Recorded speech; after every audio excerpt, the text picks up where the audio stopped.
The judge set bail I couldn't pay, and the chair where my fiancé was supposed to be sat empty. He thought I'd rot in prison for his crime while he spent the stolen millions. But he was wrong. I knew who he sold the diamond to, and I was already planning the call that would turn his rich life into a short nightmare. Before we continue and find out how it all began, please subscribe and leave a like. We truly love to read your comments below. I stood in the auction house gallery on a Tuesday morning in late September, and the light came through the tall windows the way it always did at 10 in the morning, sharp and clean, cutting across the display cases like a blade. The gemstones sat on black velvet pedestals. Diamonds, rubies, sapphires, each one tagged with a lot number and an estimate. Each one worth more than most people made in a year. Some worth more than most people made in a lifetime. I loved my job. I loved the weight of a loop pressed against my eye socket, the way the world disappeared when I leaned over a stone. I loved the silence of examination, the focus, the way time stopped when I looked inside a diamond and saw the universe trapped there. My name is Claire Ashford. I was 34 years old that September. I had a master's degree in gemology from the Gemological Institute of America. I had 10 years of experience at Harrington and Price Auction House in Manhattan. I had a reputation in the industry for being exact, methodical, impossible to fool. If I said a stone was natural, it was natural. If I said it was treated, it was treated. If I said it was worth $8 million, you could take that number to the bank. I had built this reputation one stone at a time, one examination at a time, 10 years of never making a mistake. I also had a fiancé named David Crane. We were supposed to get married in 3 months. December 14th. Winter wedding at the plaza. White roses and silver ribbons. 200 guests. His family. His friends. His colleagues from the private equity firm where he worked. David made good money. Better than good. He made the kind of money that came with a corner office and a driver and invitations to charity galas where people bid on vacations they'd never take. He made more money than I did, and he liked reminding me of that. Not in a mean way. Just in a way that let me know he was taking care of things. Taking care of me. That Tuesday morning, I was examining a 52-carat fancy vivid yellow diamond. It came from an estate sale. The owner had died 6 months earlier. Cancer. Her 3 children wanted to liquidate everything. The apartment. The art. The jewelry. They didn't care about preserving their mother's collection. They cared about their inheritance. I didn't judge them for it. People grieve in different ways. Some people hold on. Some people let go. Some people just want the money. The diamond was extraordinary. Cushion cut. Vivid yellow color with no secondary hues. VS1 clarity. Excellent polish. Excellent symmetry. The kind of stone that only came on the market once every few years. I estimated it at $8 million. Maybe more at auction if the right buyer showed up. Maybe $10 million if we got a bidding war between collectors. I wrote my assessment in the system. I photographed the stone from 6 angles. I locked it back in the vault personally. I always locked the high-value items personally. I didn't trust the assistants with anything over $1 million. The vault was biometric. Thumbprint. Facial recognition. 6-digit code. 3 layers of security. The system logged every entry. Every exit. Every second the door stayed open. It was impossible to breach without leaving a trail. I went to lunch at 12:30. There was a cafe on Madison Avenue I liked. Quiet. Good coffee. Clean white tables.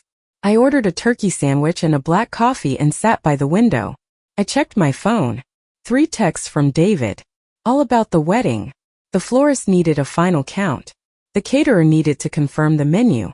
His mother wanted to know if my dress was ivory or white because it mattered for the photos apparently. I answered the texts. I drank my coffee. I felt the knot in my stomach that had been there for weeks. The knot that appeared every time I thought about the wedding. About marrying David. About the rest of my life. I pushed the feeling down. I finished my sandwich.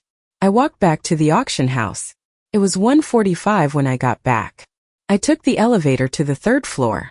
I swiped my key card. I walked down the hall to my office. My boss was waiting inside. Richard Harrington. 62 years old. Silver hair combed back from a sharp widow's peak. Expensive suit that probably cost more than my monthly rent. cold gray eyes that never blinked. He stood by the window with his hands behind his back. Military posture. He didn't turn around when I walked in. That was the first sign something was wrong. "Claire, we need to talk," he said. His voice was flat. No emotion. That scared me more than anger would have. I set my bag down on the chair. "What's wrong?" He still didn't turn around. He kept staring out the window at the Manhattan skyline, at the buildings climbing toward the sky like they were trying to escape the earth. The yellow diamond, the 52-carat fancy vivid, the one you examined this morning. My chest tightened. Something cold moved through my stomach. "What about it?" Richard turned then. Slowly. His face was stone. Hard angles. No warmth. "It's gone." The room tilted. Just slightly. Just enough to make me reach for the edge of my desk. The wood was solid under my fingers. "Real. Gone? That's impossible." I locked it in the vault myself. I watched the door close. I checked the system. The log confirmed the lock. Richard walked toward me. 3 steps.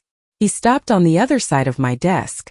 "The vault was accessed at 1:15 this afternoon. Your access code. Your biometric scan. Your thumbprint. Your face. The door was opened. The stone was removed. The system logged you out at 1:18. 3 minutes. That's all it took." My mouth was dry. My tongue felt thick. I was at lunch at 1:15. I was at the cafe on Madison. I have a receipt. I can show you the receipt. I can show you my credit card statement. I paid at 1:23.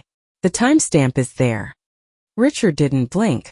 He just looked at me like I was something small and disappointing, something that used to have value but didn't anymore. The security footage shows you entering the vault room at 1:14, scanning your thumb at 1:15, entering your code, opening the vault, taking the diamond from its case, closing the vault, leaving the room at 1:18. The footage is clear. High definition. No corruption. No glitches. That's impossible. I wasn't here. I was at lunch. This is a mistake. This is a system error. I stopped. My brain was moving too fast, trying to find an explanation, trying to make sense of something that made no sense. Someone forged my access. Someone hacked the system. Someone used my biometrics without my knowledge. This is obviously a setup. Someone is framing me. Richard pulled an envelope from inside his jacket. White. Expensive paper. The auction house logo embossed in gold. He dropped it on my desk. It landed with a sound like a slap. "You're terminated effective immediately. The police are on their way. Don't leave the building. Don't touch anything. Don't call anyone." "Richard, please. Listen to me. I didn't do this. You know me. You've known me for 10 years. Do you really think I would steal from this company? Do you think I would throw away my career? My reputation? Everything I've built? For what? Money. I don't need money. I make good money. I have savings. I have investments. Why would I risk everything for one stone?" Richard walked to the door. He stopped with his hand on the handle. He didn't turn around. His voice was quiet, almost sad. "I'm disappointed, Claire. I thought you were better than this. I thought you were different. I was wrong."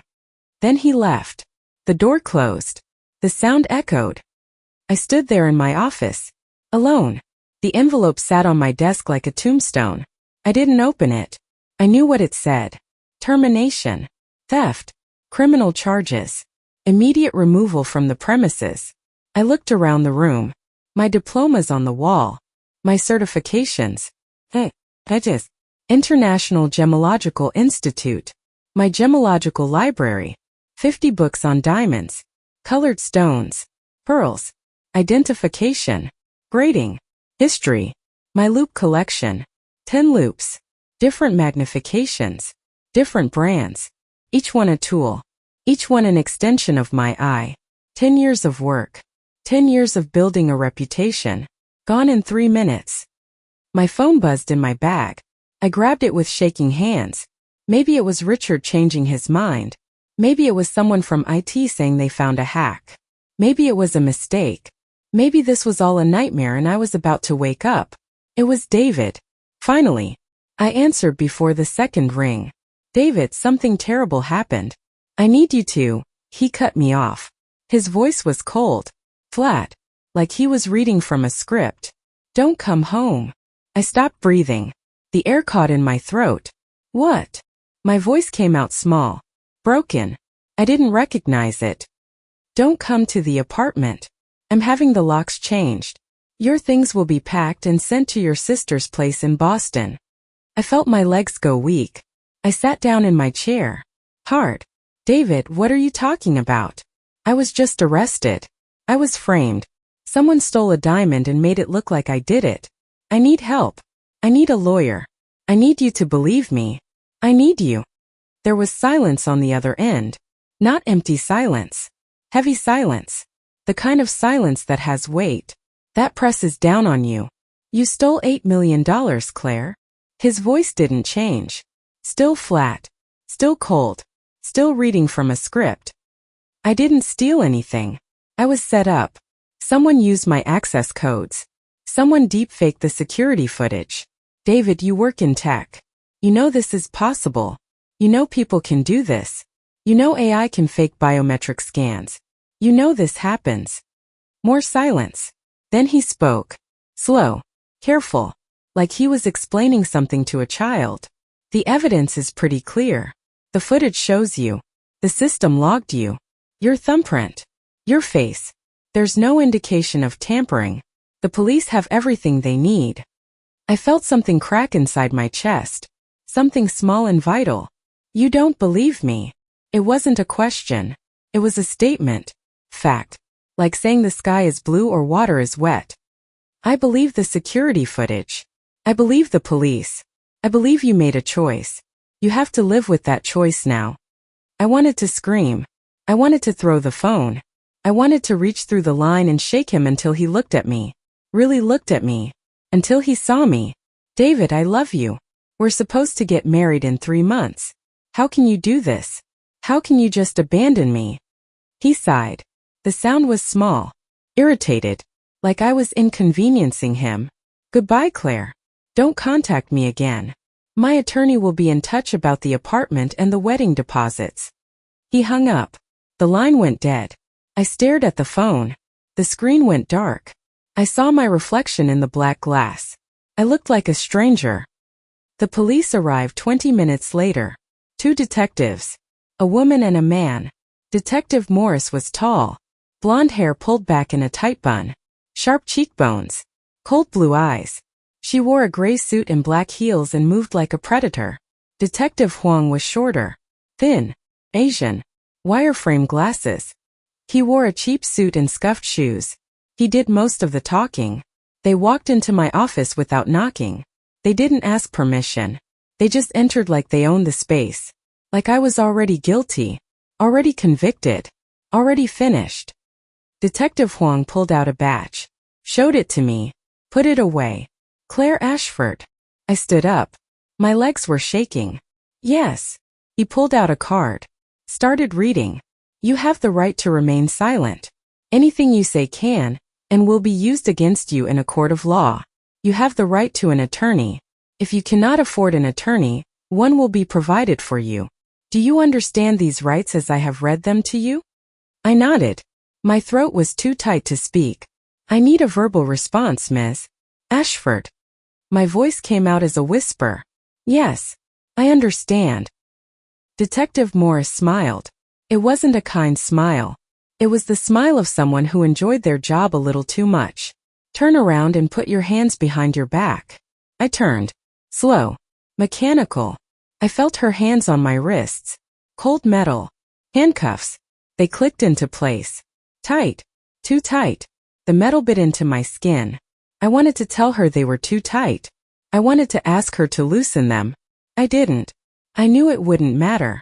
They walked me out of my office. Down the hall. Through the gallery. Everyone stopped. Everyone stared. My colleagues. The assistants. The clients browsing the pre-auction viewing. The receptionist.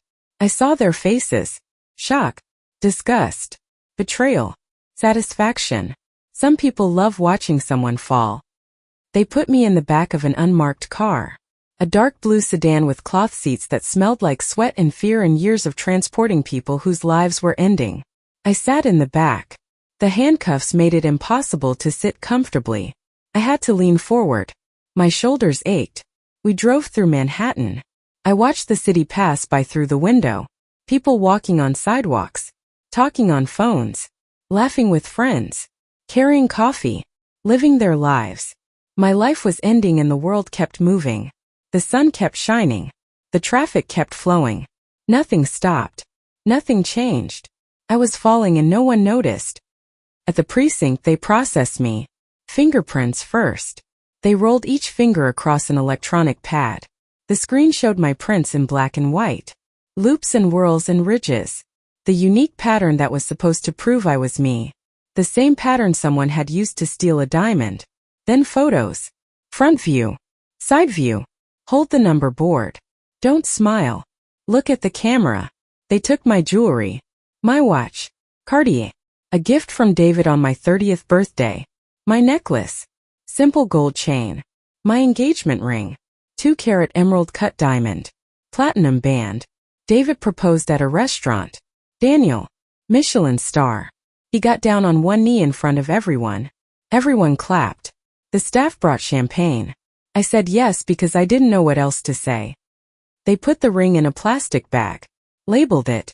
Gave me a receipt. I didn't look at it. I couldn't look at it. They put me in a holding cell. Concrete walls. Metal bench. A toilet in the corner with no privacy. 3 other women. One sleeping. One crying. One staring at nothing. I sat on the bench.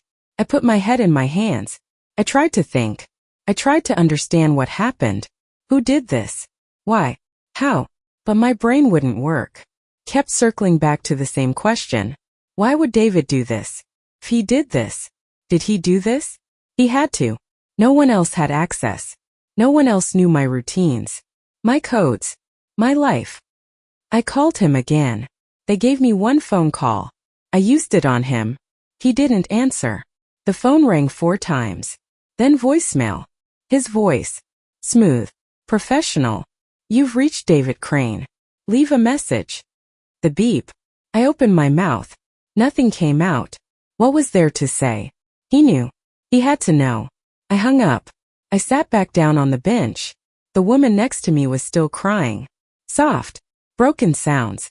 Like an animal in pain. I wanted to tell her it would be okay. I wanted to comfort her. But I didn't know if it would be okay. I didn't know if anything would ever be okay again. The arraignment was the next morning. They transported me in a van with 6 other women. We sat in a row, chained together at the ankles. The van smelled like bodies and cleaning chemicals. No one spoke. We drove to the federal courthouse in Brooklyn. They took us through a back entrance. Underground. Concrete tunnels. Fluorescent lights. We waited in another holding cell. This one was bigger. More women. More crying. More staring. More waiting. They called my name at 11:30. Ashford. I stood. They unchained me from the group. Led me through a door. Up some stairs. Into the courtroom. The courtroom was cold. Too cold. Air conditioning blasting even though it was September. Fluorescent lights overhead. Wood paneling on the walls. An American flag in the corner. The seal of the Southern District of New York behind the judge's bench. I wore the same clothes I'd worn yesterday. Blouse. Pencil skirt. Heels. I looked like I was going to work. I wasn't going to work. I was never going to work again. My attorney was waiting at the defense table. Maria Santos. Young. Maybe 30. Brown skin. Dark hair pulled back. Dark circles under her eyes. She looked exhausted. Overworked. Like every public defender in the city. She shook my hand. Her grip was firm. Professional. I've reviewed your case. We need to talk after this. The prosecutor was a woman in her 40s. White. Blonde. Sharp suit. Sharper voice. She stood when the judge entered. We all stood. The judge was a man in his 60s. Black robe. Reading glasses. Tired eyes. He sat. We sat. The prosecutor stood again. Your Honor, this is the matter of United States versus Claire Ashford. The defendant is charged with grand larceny in the first degree. Federal offense. The stolen property is valued at $8 million. The government requests remand. The defendant is a flight risk. She has no family in the country. Her parents are deceased. Her only sibling lives in Boston and they are not close. The defendant has a valid passport. She has means. She has motive. Maria stood. Your Honor, my client is not a flight risk. She has lived in New York for 12 years. She has a stable career. She has no criminal record. She maintains she is innocent. She was framed. The evidence against her is circumstantial and potentially fabricated. The prosecutor smiled. Sharp. Cold. The evidence is hardly circumstantial, Your Honor. We have security footage showing the defendant entering the vault. We have biometric data confirming her identity. We have system logs showing her access codes. We have motive. The defendant has significant financial difficulties. Credit card debt exceeding $80,000. A mortgage she cannot afford. She saw an opportunity and she took it. I started to stand. Maria grabbed my arm, pulled me back down. Her fingers dug into my bicep. I leaned close to her, whispered, "That's not true. I don't have credit card debt. I don't have a mortgage. I rent an apartment with my fiancé. This is part of the frame-up." Maria whispered back without looking at me. "We'll address it later. Don't speak. Don't react. Let me handle this." The judge looked at both attorneys. He looked at me. He looked at a paper on his desk. He spoke. His voice was neutral, bored, like he'd done this 1,000 times. Like I was just another case. Another number. Another person whose life was ending. Bail is set at $500,000. Cash or bond. Next court date is October 15th. $500,000. I didn't have $500,000. I had $73,000 in savings. I had a 401k with maybe $200,000 that I couldn't touch without massive penalties. I had nothing. David didn't come to the arraignment. I looked for him in the gallery. I thought maybe he would come. Maybe he would see me. Maybe he would realize this was real. This was happening. Maybe he would help. He wasn't there. No one was there. The gallery was empty except for 2 reporters and a law student taking notes. They took me back to the holding cell. Maria came 30 minutes later. She sat across from me at a metal table. She had a file folder. Thick. Stuffed with papers. She opened it. Pulled out a document. Pushed it toward me. "This is your credit report. It shows 8 credit cards opened in your name over the last 6 months. Total balance of $82,000. All the cards are maxed out. Minimum payments being made. The addresses listed are various P.O. boxes in Manhattan." I stared at the paper. The numbers. The accounts. None of it made sense. I didn't open these accounts. I don't have these cards. Someone opened them in my name. Someone committed identity theft. Maria pulled out another document. "This is a mortgage application. Approved 3 months ago. $500,000 loan. Property in Queens. The signature matches yours. The income verification shows your salary at Harrington and Price. The loan went into default last month." I felt something cold spread through my chest. I didn't buy property. I don't own anything. I live with my fiancé. This is fake. This is part of the setup. Maria leaned back in her chair. She took off her glasses, rubbed her eyes, put the glasses back on. "Claire, I believe you, but proving it is going to be difficult. Whoever did this was very thorough, very professional. They built a paper trail. They established motive. They have video evidence. They have biometric evidence. They have you locked in a cell." It was my fiancé. It had to be. David Crane. He works in private equity, tech acquisitions. He has access to AI, deepfake technology, biometric spoofing. He knew my routines, my schedule, my access codes. I gave him everything. I trusted him. Maria wrote something in her notepad. "Did he have access to your documents? Social security card? Birth certificate? Bank accounts?" I nodded. "Yes. We lived together. We were planning a wedding. We combined finances 6 months ago. He had access to everything. Maria wrote more notes. She didn't look at me. We'll investigate. But Claire, you need to understand something. The evidence against you is strong. Very strong. The prosecutor is going to push for a plea deal. Maybe 5 years. Maybe 7. If you go to trial and lose, you're looking at 20 years minimum. 20 years. The words didn't sound real. They sounded like something from a movie. From someone else's life. Not mine. I'm not taking a plea deal. I didn't do this. I'm not going to prison for something I didn't do. Maria looked at me. Really looked at me. Her eyes were sad. Tired. Like she'd had this conversation before. Like she knew how it would end. Think about it. That's all I'm asking. Just think about it. She stood. Gathered her papers. Put them back in the folder. They're transferring you to MDC Brooklyn this afternoon. Federal holding facility. I'll visit you next week. We'll talk more then. She left. The door closed. The lock clicked. I was alone. They transferred me at 4 p.m. Another van. Another chain gang. Another drive through the city. MDC Brooklyn was a concrete tower next to the Brooklyn-Queens Expressway. 12 stories. No windows. Gray walls. Razor wire.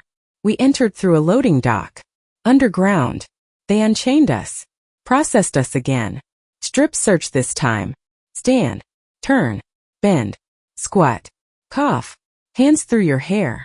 Open your mouth. Lift your tongue. Raise your arms. Spread your fingers. The guards wore blue uniforms and latex gloves and expressions of absolute boredom. Like they'd done this a million times.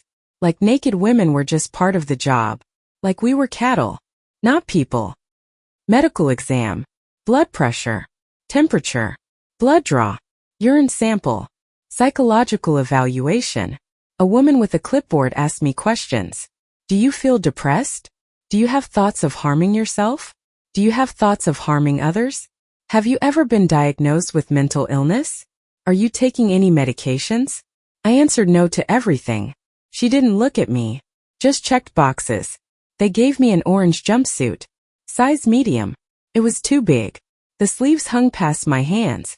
The pants dragged on the floor. They gave me white canvas shoes. No laces. They gave me a bedroll. Thin mattress. Thin blanket. Thin pillow. They gave me a cell number. 4C12. The housing unit was loud. Women yelling. Laughing. Arguing. Televisions blaring. The smell hit me when they opened the door. Bodies. Sweat.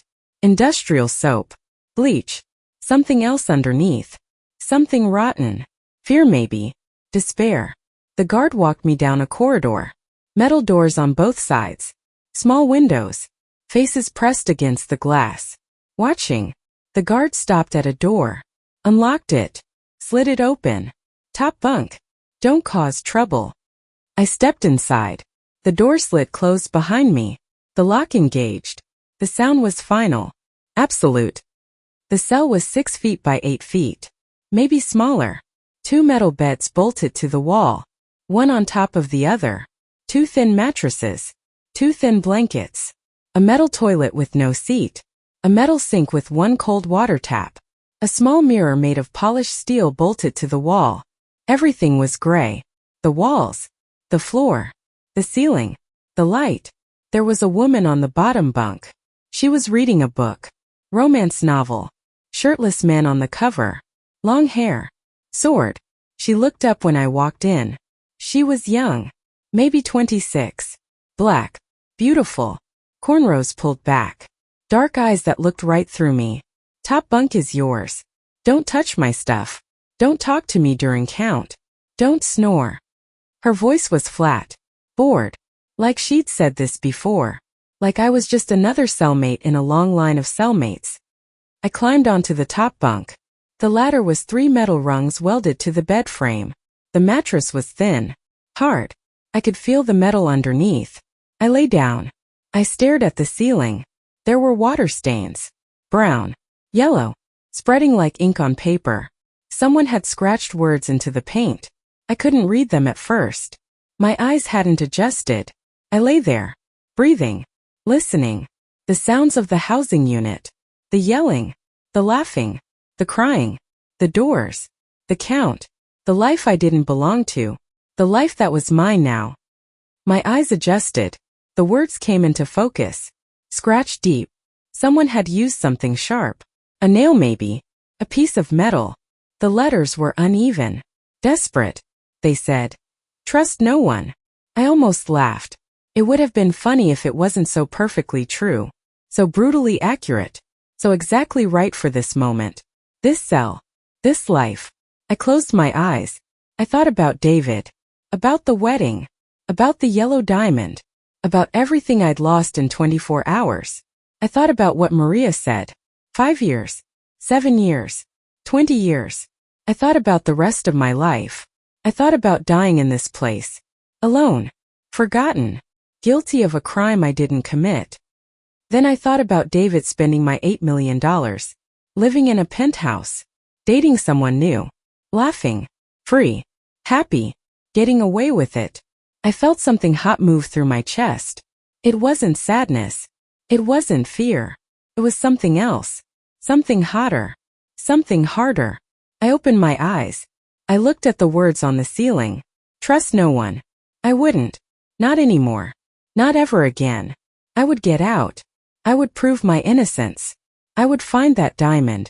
And when I did, I would make David Crane pay for every second I spent in this cell. I woke up to a voice on a speaker. Loud. Metallic. Distorted. Count time. Stand by your bunks. Count time. I opened my eyes. The ceiling was still there. The water stains. The scratched words. For a second I didn't know where I was. Then I remembered. Prison. Federal holding. MDC Brooklyn. My life was over. I climbed down from the top bunk. My body ached. The mattress was thin. I'd felt every metal spring. Tasha was already standing. She stood at attention like a soldier. Hands at her sides. Eyes forward. I copied her. Stood next to her. Waited. A guard walked past. Female. Heavyset. She looked in through the window. Counted. 1, 2. Moved on. The speaker crackled again. Count clear. Breakfast in 30 minutes. Tasha sat back down on her bunk. Picked up her book. Started reading. I stood there. Unsure. Lost. Can I ask you something? I said. She didn't look up from her book. No. I climbed back onto my bunk. I lay there. I listened to the prison wake up. Doors opening. Women talking. Toilets flushing. Water running. The sounds of 1,000 people living in boxes. I thought about my apartment. My real apartment. The one I shared with David. Floor-to-ceiling windows. View of Central Park. Marble countertops. Walk-in closet. King-size bed. Everything soft. Everything clean. Everything mine. Breakfast was in a cafeteria that smelled like bleach and overcooked food. We lined up. We got trays. We got scoops of something gray. Something yellow. Something brown. Oatmeal maybe. Eggs maybe. Meat maybe. I couldn't tell. I sat at a table by myself. I tried to eat. I couldn't. The food tasted like cardboard. Like nothing. Like the end of the world. Women stared at me. New fish. Fresh meat. I kept my eyes down. I didn't make eye contact. I'd seen enough prison movies to know that much. Don't look. Don't talk. Don't take anything. Don't give anything. Survive. After breakfast we went back to the unit. Free time until lunch. Some women watched television. Some played cards. Some slept. Some just sat and stared at nothing. I sat on my bunk. I thought about my case. About the evidence. About what Maria said. Someone had built a paper trail. Credit cards. Mortgage. Debt. They'd established motive. They'd created a story. Claire Ashford was desperate. Claire Ashford needed money. Claire Ashford stole a diamond. It was clean. It was simple. It was perfect. Except it was a lie. I thought about the security footage. The prosecutor said it showed me entering the vault. My thumb. My face. The biometric scan passed. But I wasn't there. I was at lunch. I had a receipt. I had a timeline. But the footage said otherwise. Deepfake. It had to be. AI could do that now. It could recreate faces, voices, bodies. Could make you say things you never said, do things you never did, be places you never were. David knew this. David worked with tech companies. He had access. He had knowledge. He had everything he needed to destroy me. But why? That was the question I couldn't answer. Why would David frame me? Why would he steal a diamond and blame me? What did he gain? The diamond was worth $8 million. But David had money. Real money. He made 7 figures a year. He had a trust fund. He had investments. He didn't need $8 million. Unless he did. Unless something changed. Unless he was in trouble. Financial trouble. Legal trouble. Something I didn't know about. Something he hid from me. I thought about the last 6 months. The way he started asking about my work. About vault procedures. About security systems. About high-value items. About auction schedules. I thought it was interest. Love. Support. It wasn't. It was reconnaissance. He was gathering information. Planning. Calculating. How long had he been planning this? Months? A year? Since the day we met. I felt sick. My stomach twisted. I climbed down from my bunk. I went to the toilet. I threw up. Nothing came out. Just bile. Just acid. Just the burning taste of betrayal. You pregnant? Tasha's voice came from behind me. I wiped my mouth. Stood up. No. She was sitting on her bunk. Book closed. Watching me. Then you better get your shit together. You look weak. Weak doesn't survive in here. I sat on the floor. My back against the wall. I don't belong here. I was framed. I didn't do what they say I did. Tasha laughed. Short. Hard. Nobody in here did what they say they did. We're all innocent. We're all victims. We're all good people who got screwed by the system. That's the story. That's what we tell ourselves so we can sleep at night. I'm serious. My fiancé set me up. He stole a diamond. He used my access codes. He faked security footage. He opened credit cards in my name. He destroyed my life. Tasha looked at me. Really looked at me. Her eyes were hard. Calculating. Your fiancé. It wasn't a question. It was a statement. Like she was testing the word. Tasting it. Yeah. She shook her head. Men. They'll fuck you every time. They'll smile while they do it. They'll tell you they love you while they're draining your bank account and putting you in chains. I'm in here because of a man. My ex. He ran a mail fraud scheme. Used my address. My name. My social security number. When the feds came, he was gone. I was the one they found. I was the one they arrested. I got 18 months. I felt something shift in my chest. Not sympathy exactly. Recognition. She understood. She'd been where I was. Betrayed. Abandoned. Blamed for someone else's crime. Did you fight it? Did you try to prove it was him? Tasha picked up her book. Opened it. Found her page. Yeah. I fought. I had a public defender just like you. She tried. She really did. But the evidence was all over my apartment. My computer. My printer. The envelopes had my DNA. The checks had my signature. Turns out my ex was very good at forgery. Very good at making it look like I was guilty. The jury convicted me in 2 hours. So you're just okay with it? You're just accepting it? She looked up from her book. Her eyes were cold now. Empty. I'm surviving. That's what you do in here. You survive. You do your time. You get out. You move on. Fighting doesn't help. Hope doesn't help. Anger doesn't help. You just make it through one day at a time until they let you go. I shook my head. I can't do that. I can't just accept this. I'm innocent. I have a career. I have a reputation. I have a life outside these walls. I need to get back to it. Tasha went back to her book. Then you better find a way to prove it. Because the system doesn't care about innocent. The system cares about evidence. And right now, all the evidence says you're guilty. She was right. I knew she was right. The evidence was against me. The footage. The biometric data. The system logs. The motive. Everything pointed to me. I needed to dismantle it. Piece by piece. I needed to prove the footage was fake. I needed to prove the credit cards were fraud. I needed to prove David did this. But how? I was in prison. I had no access to computers. No access to investigators. No access to anything except a public defender who had 50 other cases in no time. I needed help. I needed someone who could investigate. Someone who could dig. Someone who could find proof. But who? I had no family. My parents died in a car accident when I was 22. My sister Emily lived in Boston. We hadn't spoken in 3 years. Not since she told me David was wrong for me. Not since she said he was controlling, manipulative, dangerous.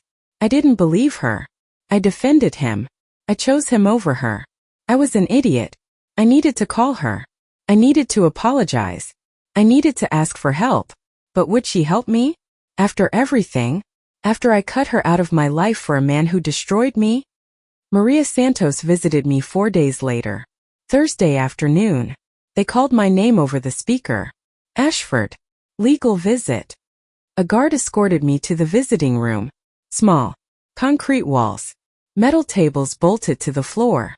Metal chairs bolted to the floor. Maria was waiting. She had her file folder. Her notepad. Her exhausted eyes. I sat across from her. I need you to contact my sister, Emily Ashford. She lives in Boston. I need her to know what happened. I need her help. Maria wrote it down. What kind of help? I leaned forward, lowered my voice. Other inmates were in the room. Other conversations happening.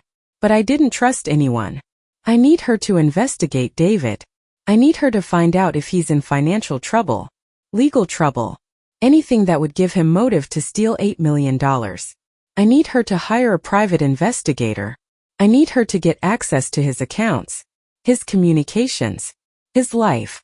Can you ask her to do that? Maria looked skeptical. Private investigators are expensive, Claire. Does your sister have that kind of money? I thought about Emily. She was a software engineer.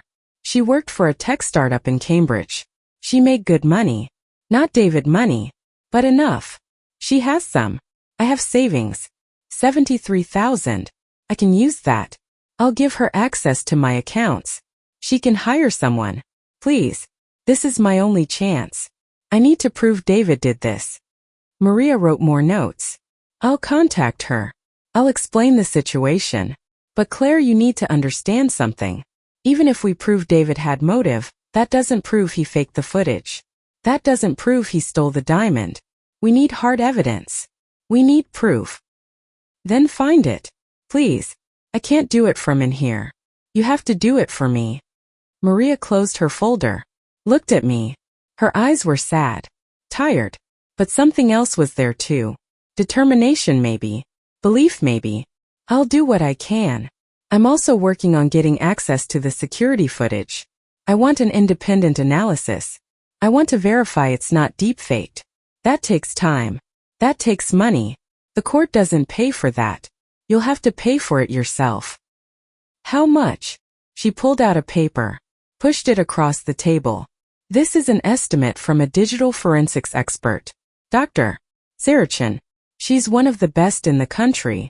She specializes in AI-generated content, deepfakes, synthetic media. She can analyze the footage, give us a report, testify if needed.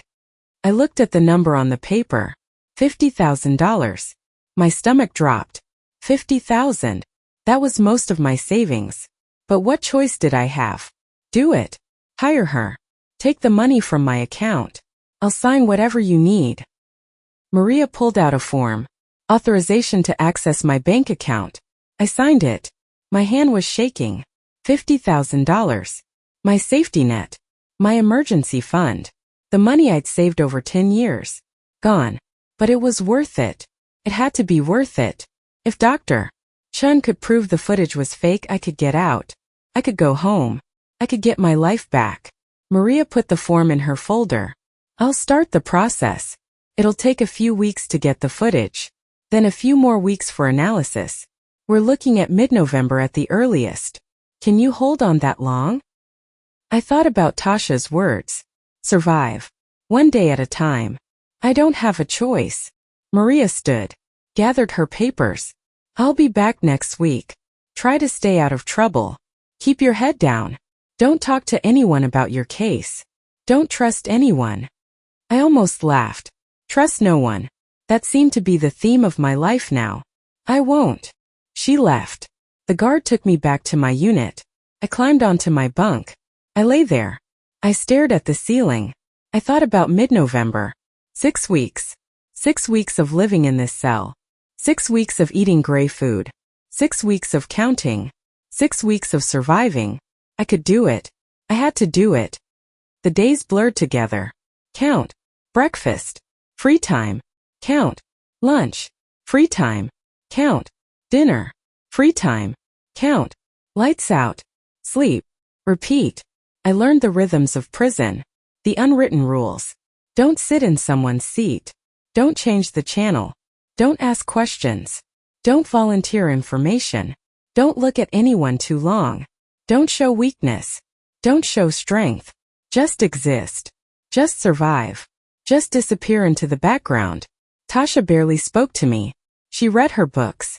She played cards with women in other cells. She ignored me. I was grateful. I didn't want conversation. I didn't want connection. I wanted to think, to plan, to figure out how to prove my innocence. I thought about the diamond, the 52-carat yellow. Where was it now? David had it. He had to. But what did he do with it? He couldn't sell it. Not legitimately. The diamond was registered, photographed, documented. Every major dealer and auction house in the world knew about it. If David tried to sell it through normal channels, he'd be caught immediately. So what did he do? Private sale maybe. Black market. Underground dealers who didn't ask questions. But that was risky. Dangerous. David wasn't the type to take risks. He was careful. Calculated. He planned everything. He wouldn't steal an $8 million diamond without a buyer already lined up.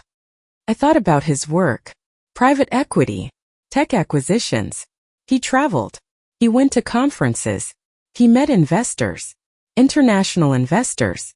Wealthy investors. People who collected art. Jewelry. Rare items.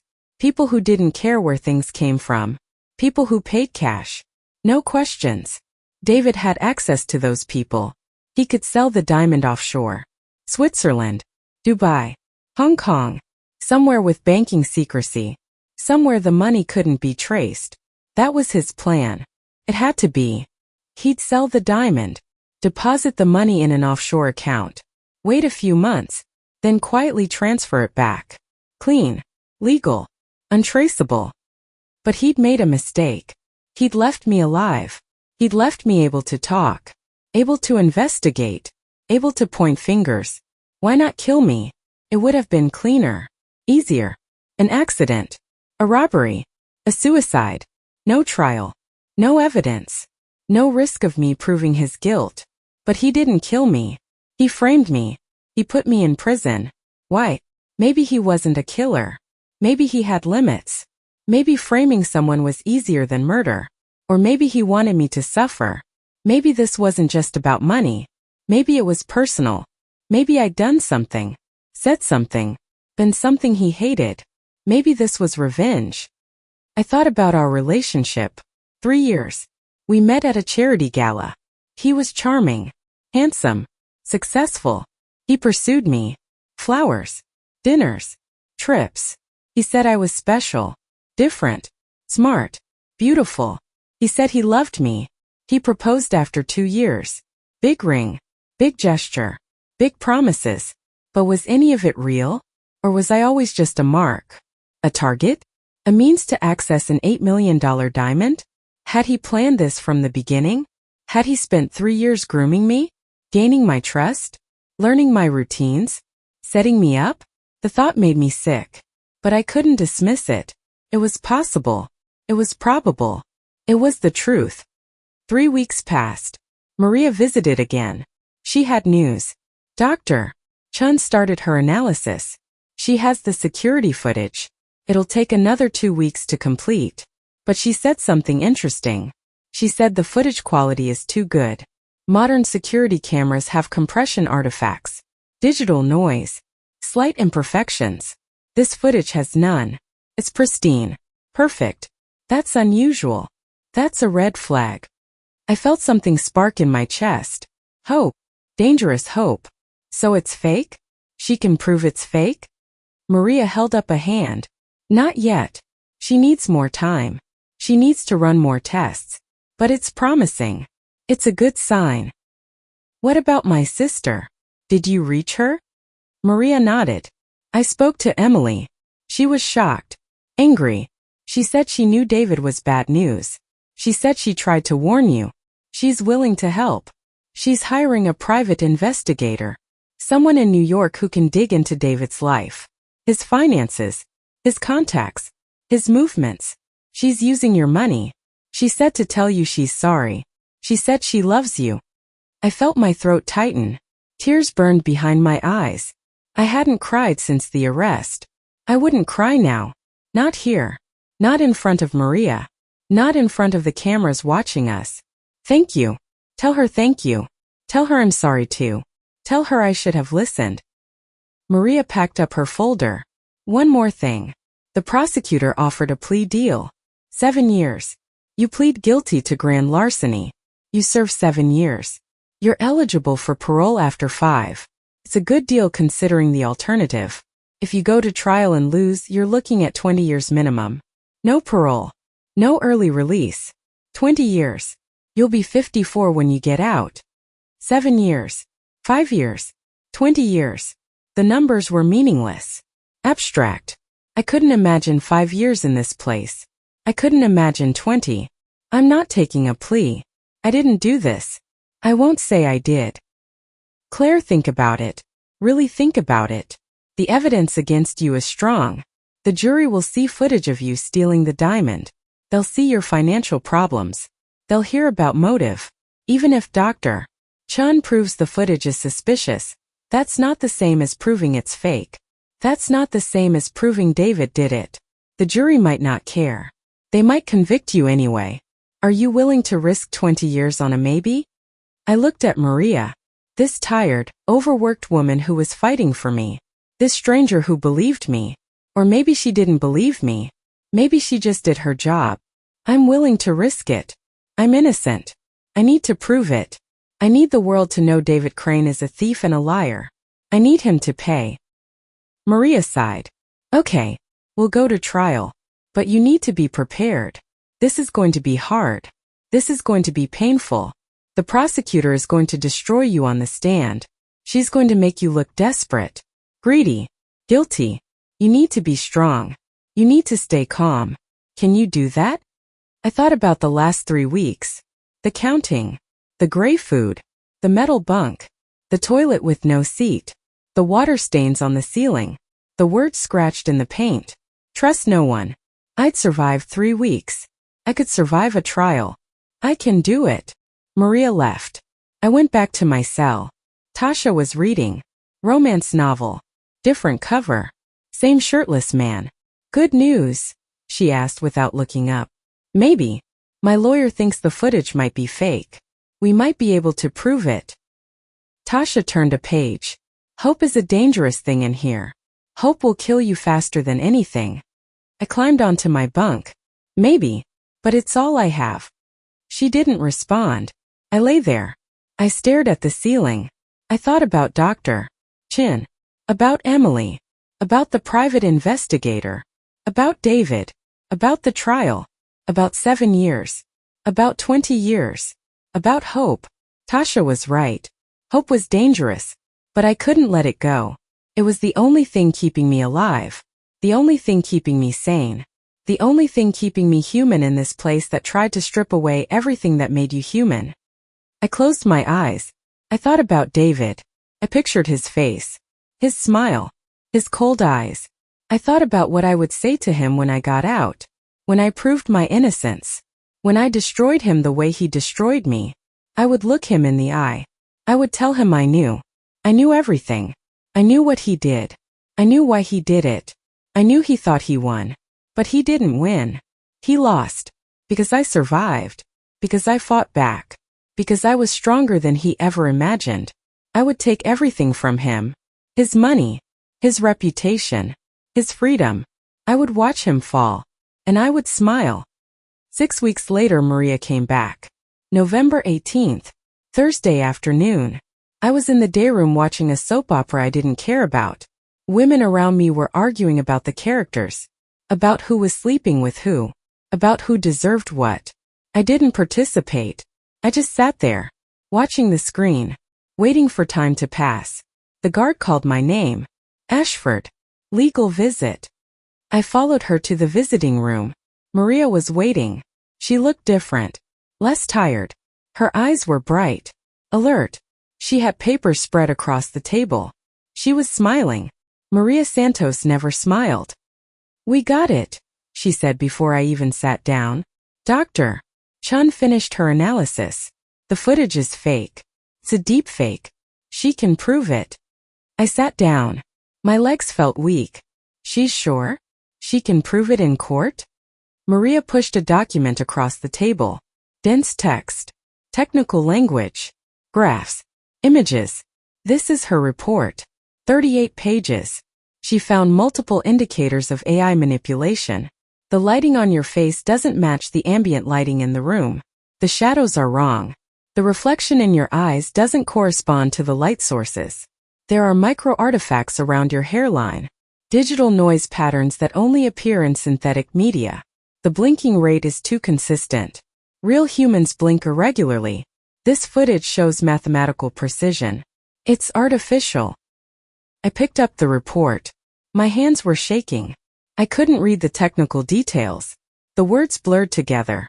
But I saw the conclusion at the end. Based on comprehensive analysis, it is my professional opinion that the security footage dated September 24, 2025, showing Claire Ashford entering the vault room at Harrington and Price Auction House, is a digitally fabricated deepfake created using generative adversarial network technology. The footage does not represent actual events and should not be considered authentic evidence. I looked up at Maria. This means I can get out. This means they have to drop the charges. Maria held up a hand. Not exactly. This proves the footage is fake.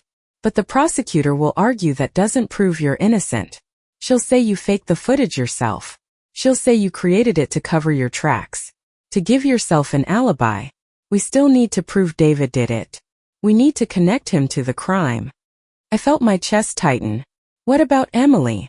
What about the private investigator? Did they find anything? Maria pulled out another folder. Thicker. They found a lot. David Crane is not who he says he is. His private equity firm? It's failing. Has been for 2 years. They made bad investments. Tech startups that never launched. Companies that went bankrupt. They lost hundreds of millions of dollars.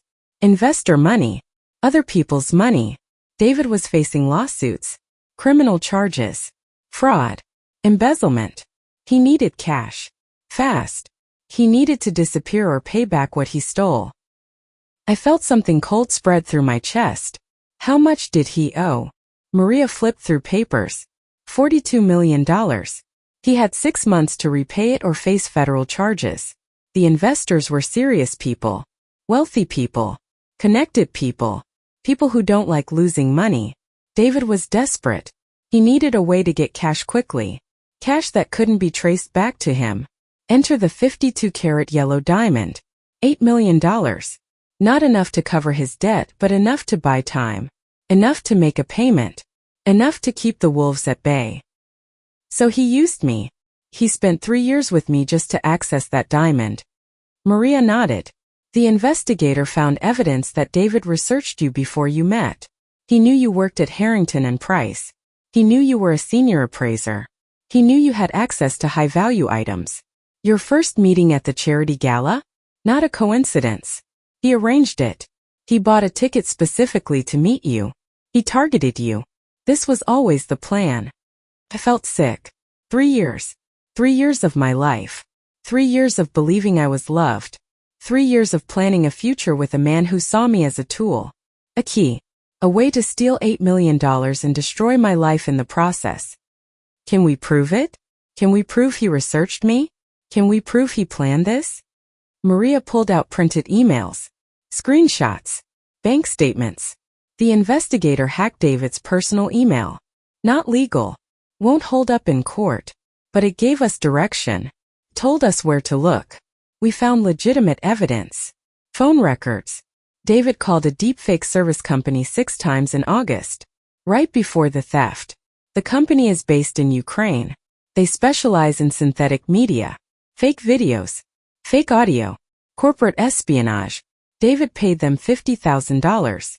Wire transfer from a shell company he controls. We have the transaction records. I stared at the papers, the emails, the bank statements, the phone records. This is enough. This proves he did it. This proves I'm innocent. Maria started organizing the papers back into folders. This is good. This is really good. But we need more. We need to find the diamond. If we can prove David has the diamond or sold the diamond, that's the final piece. That's what closes the case. The investigator is working on it. He's tracking David's movements, his contacts, his transactions. If David sold that diamond, someone knows about it. Someone facilitated it. We just need to find them. What happens now? Can I get out? Can you file a motion or something? Maria closed her folders, stacked them neatly. I'm filing a motion to dismiss based on fraudulent evidence. I'm submitting Dr. Chen's report. I'm submitting the investigator's findings. But the prosecutor is going to fight it. She's going to argue the evidence is circumstantial. She's going to argue you could have worked with David, that you were partners, that you're both guilty. The judge will probably deny the motion, but it sets us up for trial. It shows we have a defense. It shows we can create reasonable doubt. That's all we need. Reasonable doubt. When is the trial? Maria checked her notepad. January 6. 6 weeks. We need to prepare. I need you to testify. I need you to tell your story. I need the jury to see you as a victim, not a criminal. Can you do that? I thought about the last 2 months. The cell. The counting. The gray food. The metal bunk. The water stains. The words on the ceiling. Trust no one. I'd survive 2 months. I could survive 6 more weeks. I could testify. I could face David. I could tell the truth. I can do that. Maria stood, gathered her papers. I'll be back next week. We'll start preparing your testimony. Think about what you want to say. Think about how you want to present yourself. This is your chance. Your one chance to make the jury believe you. Don't waste it. She left. The guard took me back to my unit. I climbed onto my bunk. Tasha was reading. Different book. Same shirtless man. Good news this time? She asked. I looked at the ceiling. At the words scratched in the paint. Yeah, good news. The footage is fake. My lawyer can prove it. My ex is screwed. Tasha turned a page. Don't get cocky. Trials are unpredictable. Juries are unpredictable.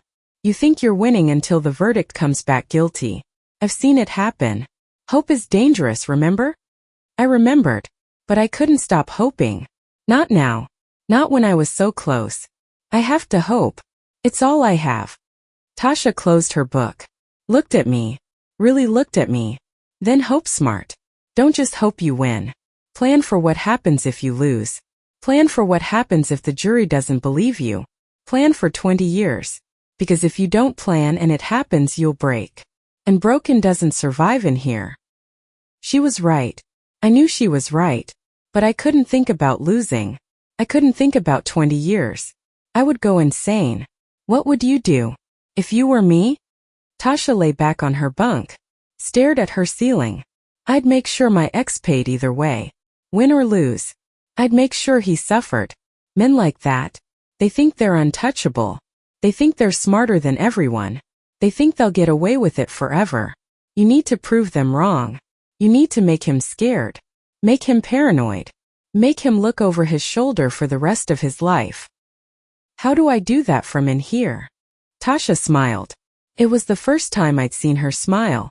It wasn't a nice smile. You have a sister. You have money. You have resources. Use them. Hire people. Not legal people. Street people. People who know how to make life difficult.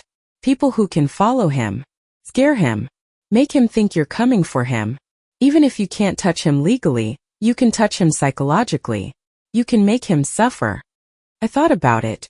About hiring someone to intimidate David, to follow him, to make him afraid.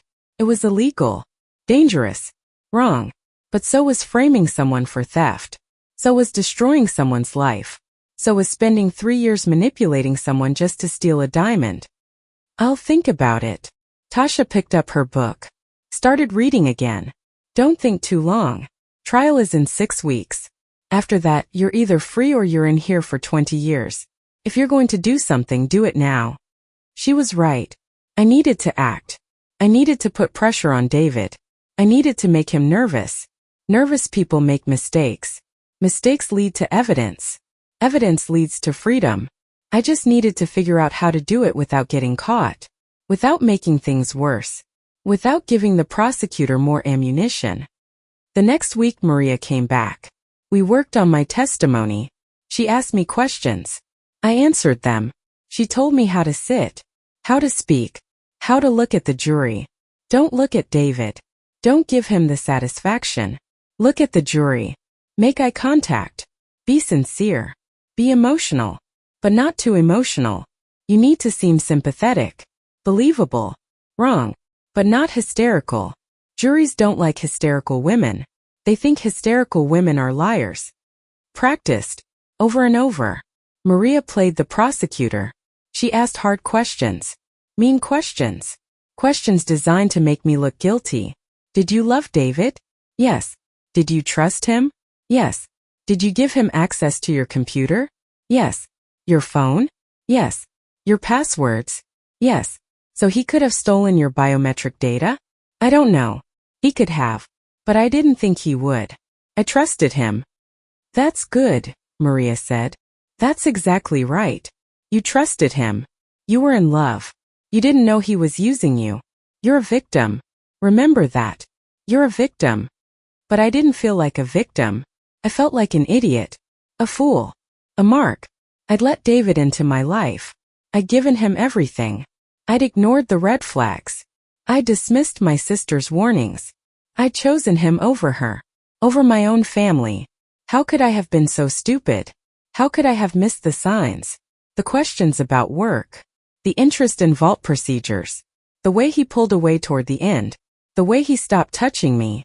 Stopped looking at me. I should have known. I should have seen it. Stop, Maria said. She was looking at me. Her face was serious. Stop blaming yourself. I can see it. I can see you spiraling. This is not your fault. David is a professional. He's a con artist. He spent 3 years playing a role. You couldn't have known. No one could have known. He's good at what he does. That's why he almost got away with it. I took a deep breath. But he didn't get away with it. We caught him. We have evidence. We have proof. Maria nodded. We do. But catching him and convicting him are two different things. We need to focus on your trial. On proving you're innocent. Once you're free, we can go after David. But first things first. Freedom. Christmas came and went. No celebration in prison. No tree. No presents. No family. Just another day. Another count. Another gray meal. Another hour in the dayroom watching television. I thought about last Christmas. David and I went to Aspen. Skiing. Hot chocolate. A hotel suite with a fireplace and a view of the mountains. He gave me diamond earrings. 2 carats each. Studs. Beautiful. Simple. Expensive. I loved them. I wore them every day. They were in a plastic bag now. In a storage facility somewhere. Evidence. I wondered if I'd ever get them back. I wondered if I'd ever want them back. New Year's came. January 1st. A new year. A new decade almost. People made resolutions. Lost weight. Save money. Find love. My resolution was simple. Survive. Win. Destroy David Crane. I had 5 days until the trial. Maria came every day that week. We practiced. We prepared. We went over every detail. Every question. Every answer. I knew my testimony by heart. I could recite it in my sleep. I was ready.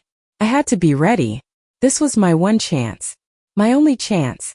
If I failed, I'd spend the next 20 years in a cell. If I succeeded, I'd be free. Free to rebuild my life.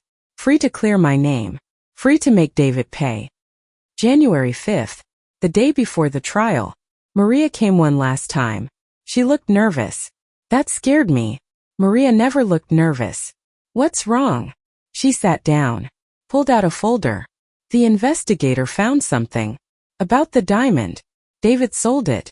2 weeks after the theft. Private sale. The buyer was a Russian oligarch named Dmitry Volkov. He collects rare gems. He paid $9 million. Cash. The transaction happened in Dubai. The money went into an offshore account in the Cayman Islands. The investigator has proof. Wire transfers. Emails. Photos of the diamond in Volkov's collection. I felt my heart race. This is it. This is the evidence we need. This proves David stole the diamond. This proves I'm innocent. Maria looked at me. Her eyes were worried. It's complicated. Volkov is protected. He has diplomatic immunity. He can't be subpoenaed. He can't be forced to testify. The diamond is in Russia now. In his private collection. We can't get it back. We can't examine it. We can't prove it's the same diamond. All we have are emails and wire transfers. The prosecutor will argue they're fake. Fabricated. That we created them to frame David. But they're real. They're not fake. The investigator found them. Maria nodded. I know. But proving they're real is difficult. We'd need access to Volkov's servers. His accounts. His communications. We don't have that. We can't get that. What we have is enough to create reasonable doubt. Enough to suggest David sold the diamond. But it's not a smoking gun. It's not definitive proof. I felt my hopes start to crack. Start to crumble. So what do we do? Maria closed the folder. We use it. We present it to the jury. We let them decide. We tell them the story. David was in debt. David targeted you. David faked the footage. David stole the diamond. David sold it to Volkov. David framed you. It's a compelling story. It makes sense. The jury might believe it. Might. Maria looked at me. Her eyes were honest. Sad. Might. That's all I can give you. Might. I wish I could promise you a win. I wish I could guarantee your freedom. But I can't. Trials are unpredictable. Juries are unpredictable. People are unpredictable. All we can do is present the best case possible and hope. Hope the jury sees the truth. Hope they believe you. Hope they do the right thing. Hope. That word again. That dangerous word. That word that kept me alive and threatened to kill me. Okay. We hope. We fight. We win. Maria smiled. It was a sad smile. A tired smile. We fight. That's all we can do. That night I lay on my bunk. I couldn't sleep. Tomorrow was the trial. Tomorrow I would sit in a courtroom and face David. Face the prosecutor. Face a jury of 12 strangers who would decide my fate. I thought about what I would say. How I would look. How I would act. I thought about the jury. Who they were. What they believed. What would make them trust me. What would make them doubt the prosecution. I thought about David. About seeing him for the first time in 4 months. Would he look at me? Would he smile? Would he feel guilt? Remorse? Anything? Or would he just sit there? Cold. Calculating. Confident he'd win? I thought about what Tasha said. Plan for what happens if you lose.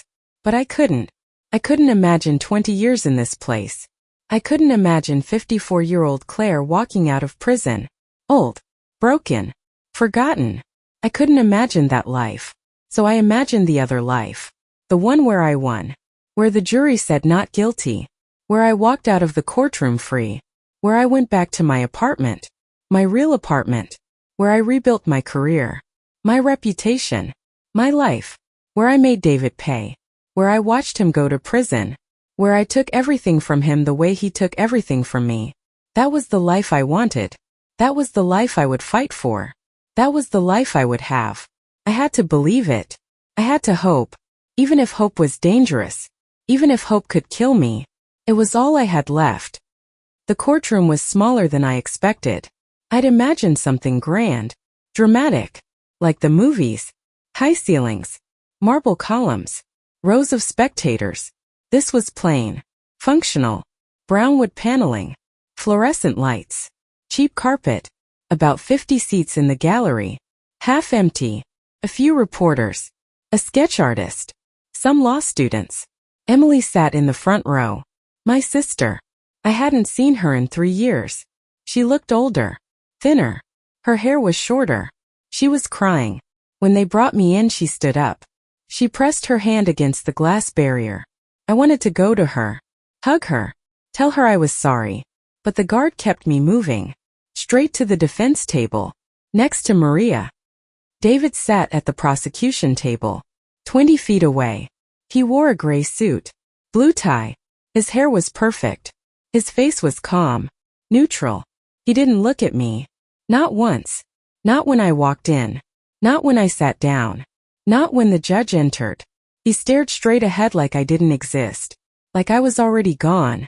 Already erased. That hurt more than I expected. For months ago this man said he loved me.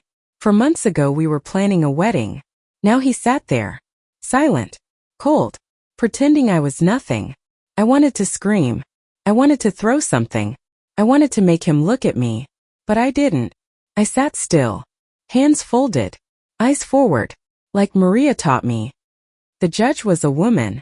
Judge Patricia Brennan. 60 years old. Gray hair. Sharp eyes. No makeup. No jewelry except a plain watch. She had a reputation for being fair. Strict. Impatient with lawyers who wasted her time. Maria said that was good for us. We had a strong case. The prosecution had theatrics. Judge Brennan didn't like theatrics. She liked facts, evidence, logic. We had all three. The jury filed in. 12 people. 7 women. 5 men. Mixed ages. Mixed races. They looked tired. Bored. Like they didn't want to be here. Like this was an inconvenience. These 12 strangers would decide my fate. I studied their faces. Tried to read them. Tried to guess who would believe me. Who wouldn't.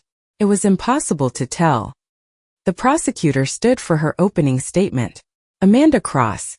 46 years old. Blonde. Sharp features. Expensive suit. She walked to the jury box. She smiled. Warm. Friendly. Like she was their neighbor. Their friend. Ladies and gentlemen of the jury, this is a simple case. A case of greed. A case of opportunity. A case of theft. The defendant, Claire Ashford, worked as a senior gemstone appraiser at one of the most prestigious auction houses in Manhattan. She had access to millions of dollars in jewelry. Diamonds. Rubies. Emeralds. She examined them. Evaluated them. Locked them in vaults. For 10 years she did her job honestly. But then something changed. She got into debt. Credit card debt. $82,000. She took out a mortgage she couldn't afford. $500,000. She was drowning. She needed money. Fast. Amanda Cross walked along the jury box, making eye contact with each juror. On September 24th of last year, a 52-carat yellow diamond came through her auction house, worth $8 million. Maybe more. The defendant examined it. She knew its value. She knew where it was kept. She knew the security procedures. She had the access codes. She had the biometric clearance. And she had the motive. So she took it. At 1:15 in the afternoon, while everyone thought she was at lunch, she entered the vault room. She opened the vault. She took the diamond. She left. The whole thing took 3 minutes. It was captured on security cameras. High definition. Clear. Undeniable. The defendant stole that diamond. The evidence will prove it beyond a reasonable doubt. Thank you. She sat down. Confident. Satisfied. The jury looked at me. I felt their eyes. Judging. Deciding. I kept my face neutral.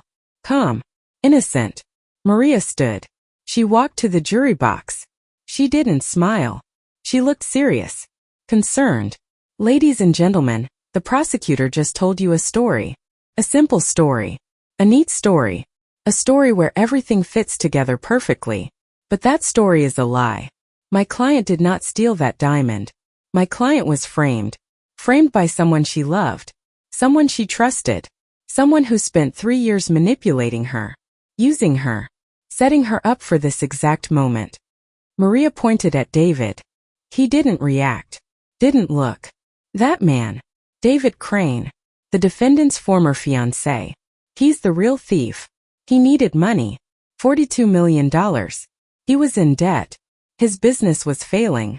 He was facing criminal charges. He was desperate. So he came up with a plan. A brilliant plan. A cruel plan. He would steal a diamond. But he wouldn't take the risk himself. He would frame someone else. Someone with access. Someone with trust. Someone who loved him. Maria turned back to the jury. David Crane spent 3 years with my client. Learning her routines. Her passwords. Her access codes. He used artificial intelligence to create fake security footage. He used her biometric data to make it look like she stole the diamond. He opened credit cards in her name. He created fake debt. He built a perfect case against her. And then he disappeared. He sold that diamond for $9 million. He put the money in an offshore account. And he let my client take the fall. The evidence will show you this. The evidence will show you that Claire Ashford is innocent. That she is a victim. That the real criminal is sitting over there. Pretending to be a witness. Pretending to be innocent. Thank you. Maria sat down. The jury looked confused now. Unsure. They looked at me. They looked at David. They looked at the judge. Judge Brennan spoke. The prosecution may call its first witness. Amanda Cross stood. The prosecution calls Detective James Huang. Detective Huang walked to the witness stand. He was sworn in. He sat down. He adjusted his glasses. Amanda Cross approached. Detective Huang, you were the lead investigator on this case. Can you tell the jury what you found when you arrived at Harrington and Price Auction House on September 24th? Detective Huang pulled out a notebook. We received a call at approximately 2:10 p.m. A diamond had been stolen. $8 million in value. When we arrived, we spoke to the owner, Richard Harrington. He showed us security footage. The footage clearly showed the defendant entering the vault room at 1:14 p.m. She used her biometric scan. Her access code. She opened the vault. She removed the diamond. She left at 1:18. The timestamps were clear. The video was clear. There was no indication of tampering or malfunction. Amanda Cross nodded. And what did you do with that footage? Detective Huang continued. We secured it as evidence. We had it analyzed by our forensics team. They confirmed it was authentic. No signs of editing. No signs of manipulation. It was original footage from the security system. Did you interview the defendant? Detective Huang looked at me. Yes. She claimed she was at lunch during the time of the theft. She said she was at a cafe on Madison Avenue. She showed us a receipt timestamped at 1:23 p.m. But the footage showed her at the auction house at 1:15. She couldn't be in both places. Amanda Cross walked back to her table. Picked up a folder. Did you investigate the defendant's finances? Detective Huang nodded. Yes. We found significant debt. Credit cards totaling $82,000. A mortgage for $500,000. The mortgage had gone into default. The defendant had clear financial motive. No further questions. Amanda Cross sat down. Maria stood. Detective Huang, you said the forensics team confirmed the footage was authentic. Who exactly analyzed it? Detective Huang checked his notes. Officer Michael Torres. He's our digital evidence specialist. Maria raised an eyebrow.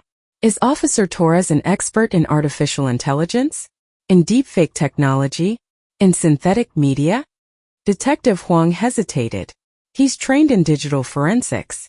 He knows how to examine video files, check for tampering, verify authenticity. Maria walked closer.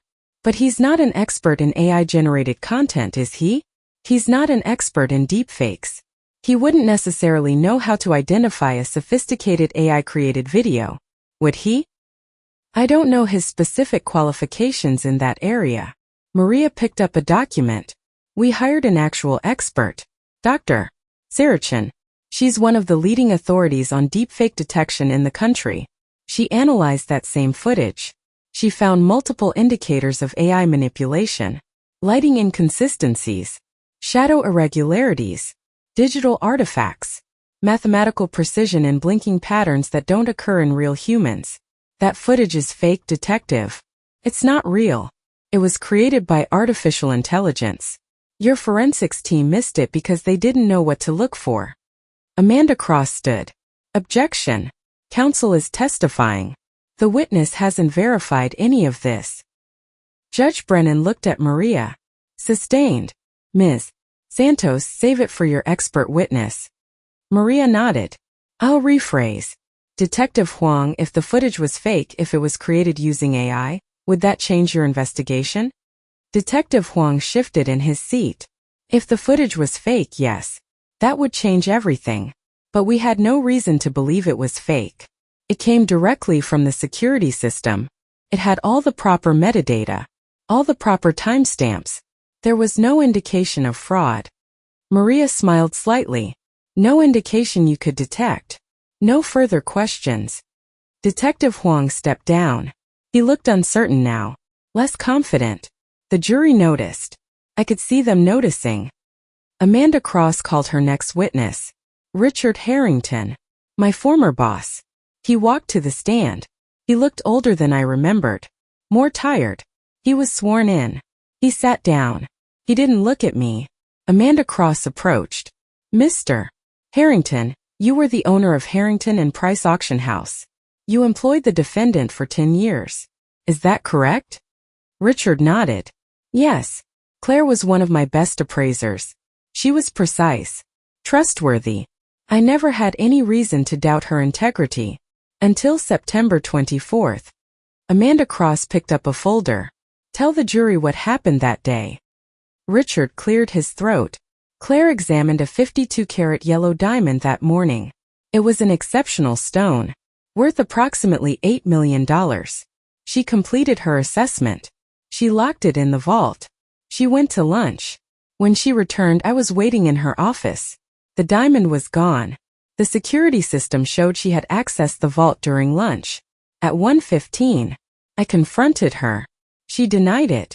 She claimed she was at a cafe, but the footage was clear.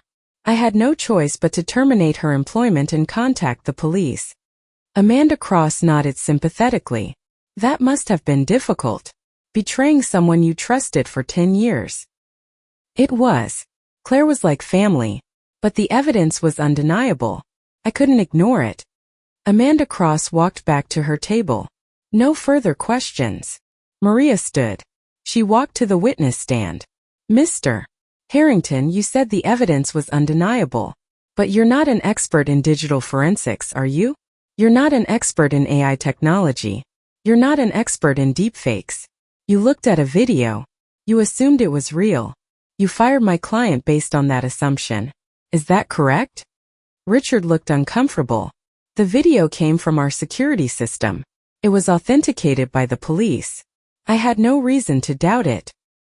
But you didn't personally verify it was real. You didn't hire your own expert. You just accepted what you were told. You destroyed a woman's career, her reputation, her life, based on what you assumed was true. Richard's voice got defensive. I did what I had to do. A diamond was stolen. The evidence pointed to Claire. I had a responsibility to my company, to my clients, to the insurance company. I couldn't just ignore it. Maria leaned on the witness box. Tell me, Mr. Harrington, did you know David Crane? Did you ever meet him? Richard thought for a moment. I met him once, maybe twice, at company events. Claire brought him. Did David ever ask you about vault procedures? About security systems? About how diamonds were stored? Richard frowned. I don't recall. He might have. People are often curious about security when they visit an auction house. It's a common topic. Maria nodded. A common topic. So it wouldn't have seemed unusual if David asked questions. If he showed interest in procedures. If he learned how your systems worked. You wouldn't have thought anything of it. Richard shifted. I suppose not. No. Maria stepped back. No further questions. Richard stepped down. He looked at me finally. His eyes were sad. Apologetic. But sorry didn't give me my job back. Sorry didn't give me 4 months of my life back. Sorry didn't undo what he did. Amanda Cross called more witnesses. The forensics officer who analyzed the footage. The insurance investigator who calculated the loss. A financial expert who explained my supposed debt. Each witness built the prosecution's case. Each witness made me look guilty, desperate, criminal. Maria cross-examined them all. She poked holes, created doubt, suggested alternatives. But I could see the jury. Some of them were listening. Some of them looked skeptical. Some looked convinced. I couldn't tell which way they were leaning. I couldn't tell if we were winning or losing. The first day ended at 5 p.m. They took me back to MDC Brooklyn. Back to my cell. Tasha was waiting. How'd it go? She asked. I climbed onto my bunk. I don't know. The prosecution made me look bad. Really bad. Maria fought back. But I don't know if it was enough. Tasha marked her page. Closed her book. First day is always the worst. Prosecution goes hard. Makes you look like the devil. Defense comes later. Evens it out. Don't panic yet. I stared at the ceiling. At the words. Trust no one. When do I testify? Tasha thought for a moment. Probably day 3 or 4. After the defense presents their case. After they're experts. They save you for last. Maximum impact.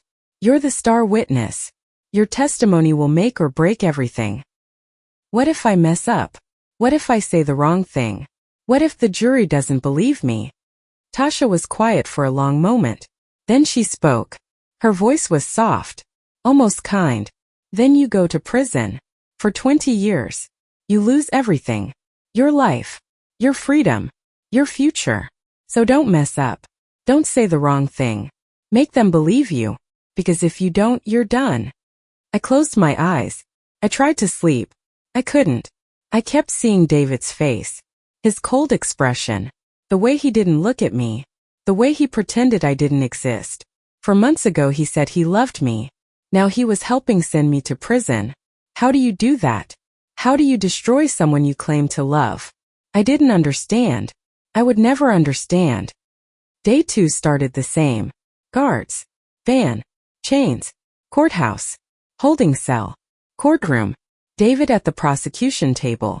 Emily in the gallery. Maria next to me. Judge Brennan at the bench. The jury filed in. They looked tired. Annoyed. Like they wanted this over. Amanda Cross called David to the stand. I felt my heart stop. This was it. This was the moment I'd been dreading. David walked to the witness stand. He was sworn in. He raised his right hand. He swore to tell the truth. The lie was already starting. He sat down. He looked at the jury. Earnest. Sad. Betrayed. He was a good actor. He'd always been a good actor. Amanda Cross approached. Mr. Crane, what was your relationship to the defendant? David's voice was steady. Calm. We were engaged. We were supposed to get married in December. We'd been together for 3 years. I loved her. I thought I knew her. I was wrong. Amanda Cross nodded sympathetically. Did you notice anything unusual about Claire's behavior in the months before the theft? David sighed. She was stressed. Worried about money. She'd been spending beyond her means. Designer clothes. Expensive dinners. Vacations. I tried to help. I offered to cover some expenses. She refused. She said she had it under control. But I could see she was struggling. That was a lie. I didn't buy designer clothes.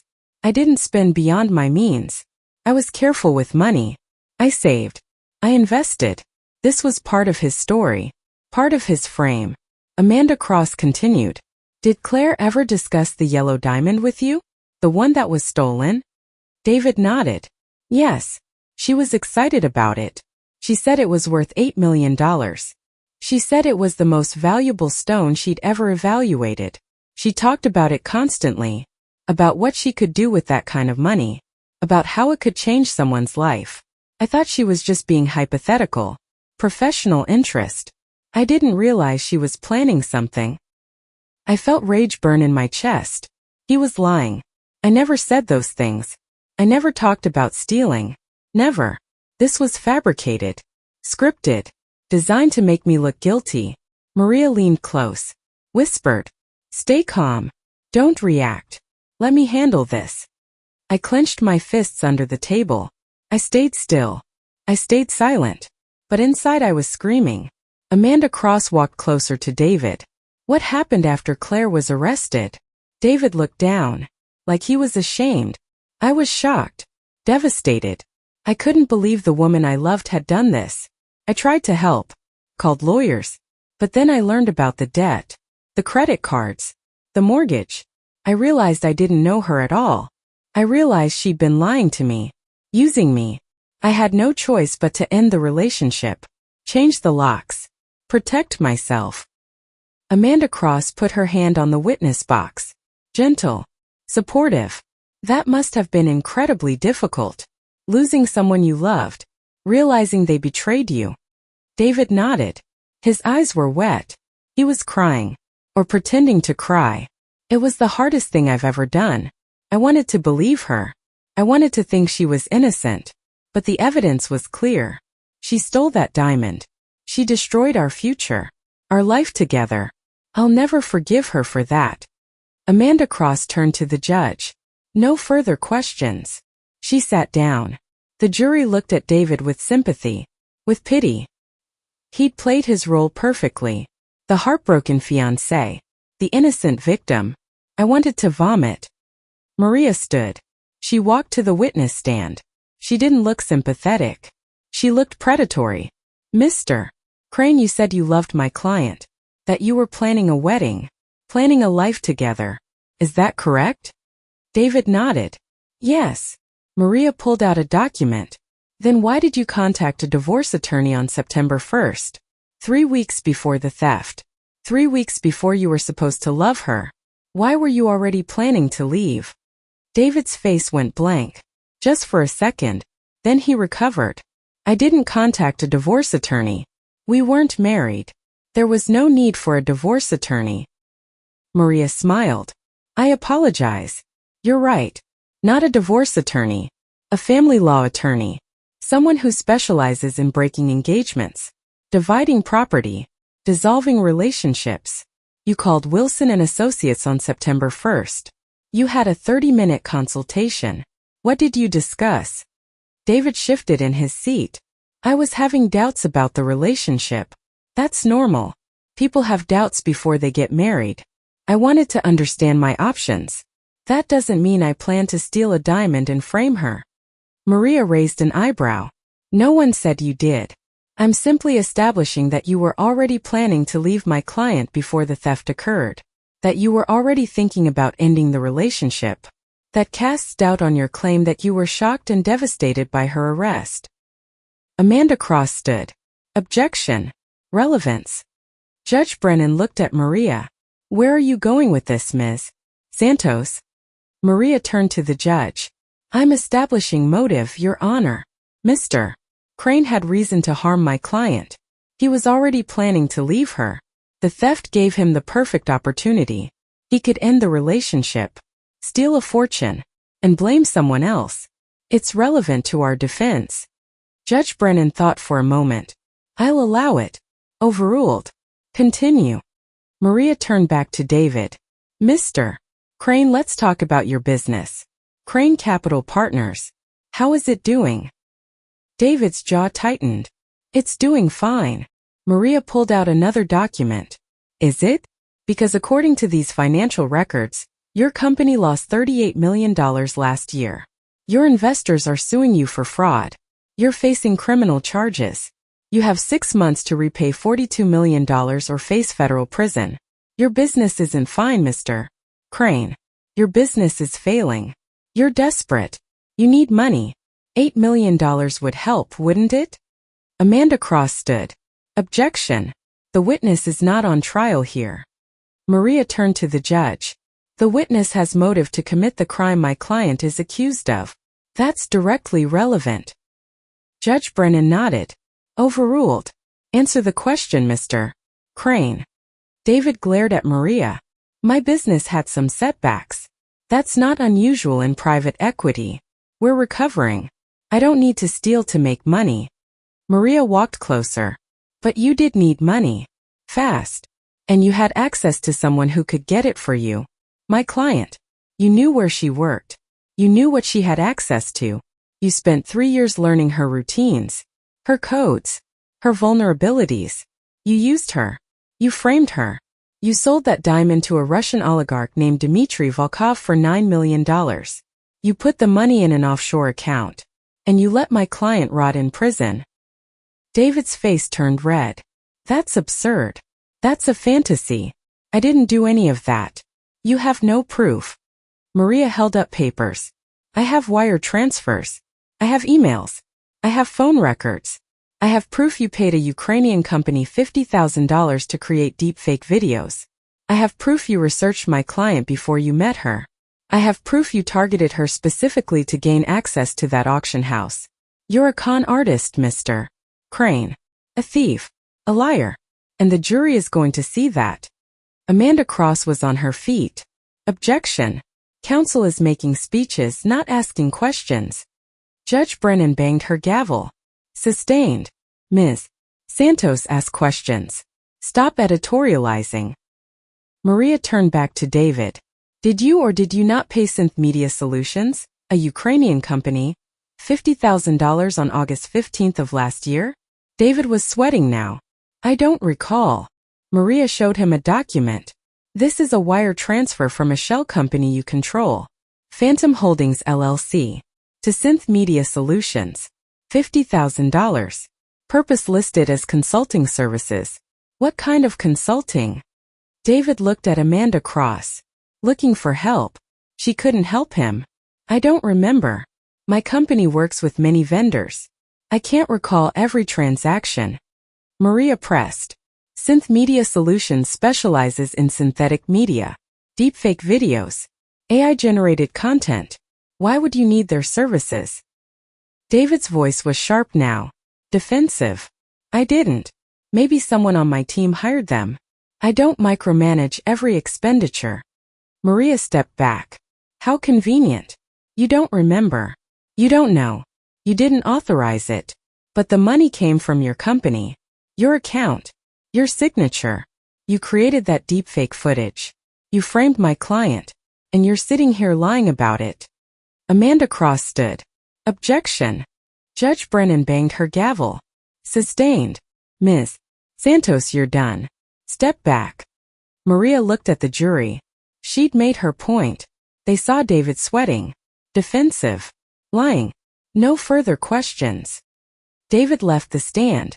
He walked back to his seat. He didn't look confident anymore. He looked rattled. Scared. Good. The trial broke for lunch. They took me back to the holding cell. Maria came to see me. That was good. Really good. Did you see his face? He's cracking. The jury saw it. They saw him lie. I felt something like hope. Do you think we're winning? Maria sat down. I think we're fighting. That's all I can say. We still need to present our case. Our experts. Your testimony. But we damaged the prosecution today. We created doubt. That's what matters. Reasonable doubt. When do I testify? Maria checked her watch. Tomorrow. After Dr. Chin. After the investigator. You're our closing witness. Our finale. Are you ready? I thought about the last 4 months. The cell. The counting. The gray food. The night staring at water stains. The words on the ceiling. Trust no one. I'd survived this long. I could survive one more day. I'm ready. Maria smiled. Good. Because tomorrow we tell your story. Tomorrow we show them who you really are. Tomorrow we win. Day 3 started with Dr. Sarachin. She walked to the witness stand with confidence. Mid-40s. Asian. Glasses. Navy suit. She carried a laptop and a folder thick with documents. She was sworn in. She sat down. She looked at the jury like she was about to teach a class. Maria approached. Dr. Chen, can you tell the jury about your qualifications? Dr. Chen smiled. Professional. Warm. I have a PhD in computer science from MIT. I specialize in artificial intelligence and synthetic media. I've published 43 papers on deepfake detection. I've consulted for the FBI, the Department of Defense, and major tech companies.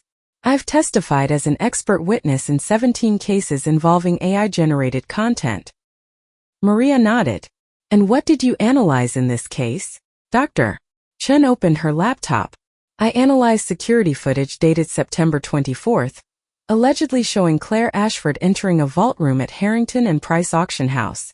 I conducted a comprehensive forensic analysis using multiple detection methods: pixel-level analysis, temporal coherence testing, facial landmark tracking, lighting consistency evaluation, shadow geometry analysis, and biological signal detection. She pulled up images on a screen. The jury leaned forward, interested now. What did you find? Dr. Chen pointed to the screen. Multiple indicators of AI manipulation. First, the lighting. The ambient light in the room comes from overhead fluorescence, but the lighting on the subject's face shows a directional source from the right. That's inconsistent. The shadows don't match. She clicked to another image. Second, the reflection in the subject's eyes. When humans enter a room, their eyes reflect the environment. Light sources, objects, movement. This footage shows static reflections. No variation, no response to movement. That only occurs in synthetic media. She clicked again. Third, the blinking pattern. Humans blink irregularly. The average person blinks 15 to 20 times per minute. The pattern is random, unpredictable. This footage shows mathematical precision. Exactly 18 blinks per minute, evenly spaced. That's algorithmically generated, not biological. The jury was paying attention now, taking notes, looking at the screen, looking at Dr. Chen. Fourth, micro-artifacts around the hairline. When AI generates faces, it struggles with fine details. Hair, skin texture, the boundary between face and background. Under magnification, this footage shows pixel distortion along the hairline. Digital noise that shouldn't exist in original camera footage. She turned to the jury. Based on my analysis, I can state with professional certainty that this footage is a deepfake. It was created using generative adversarial network technology, probably trained on multiple images of the subject. The person in this video is not Claire Ashford. It's a digital reconstruction designed to look like Claire Ashford. This footage does not represent actual events. It's fabricated evidence. Maria let that sink in. The courtroom was silent. Dr. Chen, how confident are you in this conclusion? Dr. Chen didn't hesitate. 100% confident. This is a deepfake. No question. Maria walked back to her table. No further questions.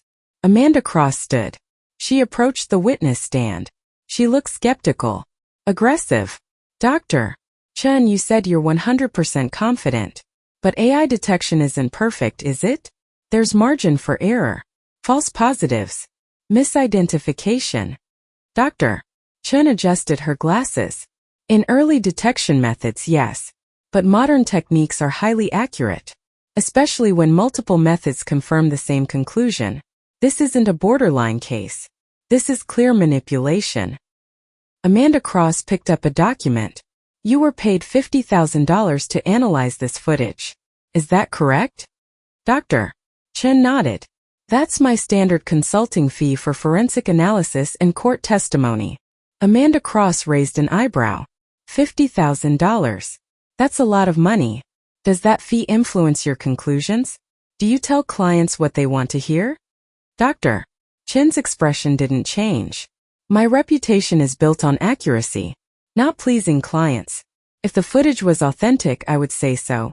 I've testified for prosecution and defense. I follow the evidence, not the money. Amanda Cross walked closer. But you can't prove who created this alleged deepfake, can you? You can't prove it was David Crane. It could have been anyone. It could have been the defendant herself. She could have created fake footage to cover her tracks, to create an alibi, to frame her fiancé. That's possible, isn't it? Dr. Chun paused. Technically, anyone with access to AI tools and sufficient training data could create a deepfake. But the defendant would need advanced technical knowledge, access to specialized software, multiple high-quality images of herself, and a motive to create evidence that would initially incriminate her. That seems unlikely. But possible. Amanda cross-pressed. Dr. Chun sighed. Possible. Yes, but unlikely. Amanda Cross smiled. Unlikely isn't the same as impossible. No further questions. She sat down. Maria stood. Redirect, Your Honor. Judge Brennan nodded. Maria approached Dr. Chin. Dr. Chun, you mentioned the creator would need specialized software. Can you elaborate? Dr. Chin nodded. Creating a convincing deepfake requires specific tools. Programs like Deep Face Lab, training data, GPU processing power, and technical expertise. It's not something you do on a regular laptop. You need resources, knowledge, time. Maria picked up a document. The defendant is a gemologist. Her expertise is in evaluating diamonds. She has no background in computer science, no training in AI, no evidence of owning specialized equipment. Does that affect your assessment of who likely created this deepfake? Dr. Chun looked at the jury. It makes it highly improbable that she created it. This deepfake was made by someone with technical knowledge, access to resources, and the ability to obtain multiple high-quality images of the subject without raising suspicion. Someone close to her. Maria nodded. Like a fiancé who lived with her, who had access to her photos, her phone, her computer, her biometric data. Amanda Cross stood. Objection. Leading. Judge Brennan nodded. Sustained. Maria smiled.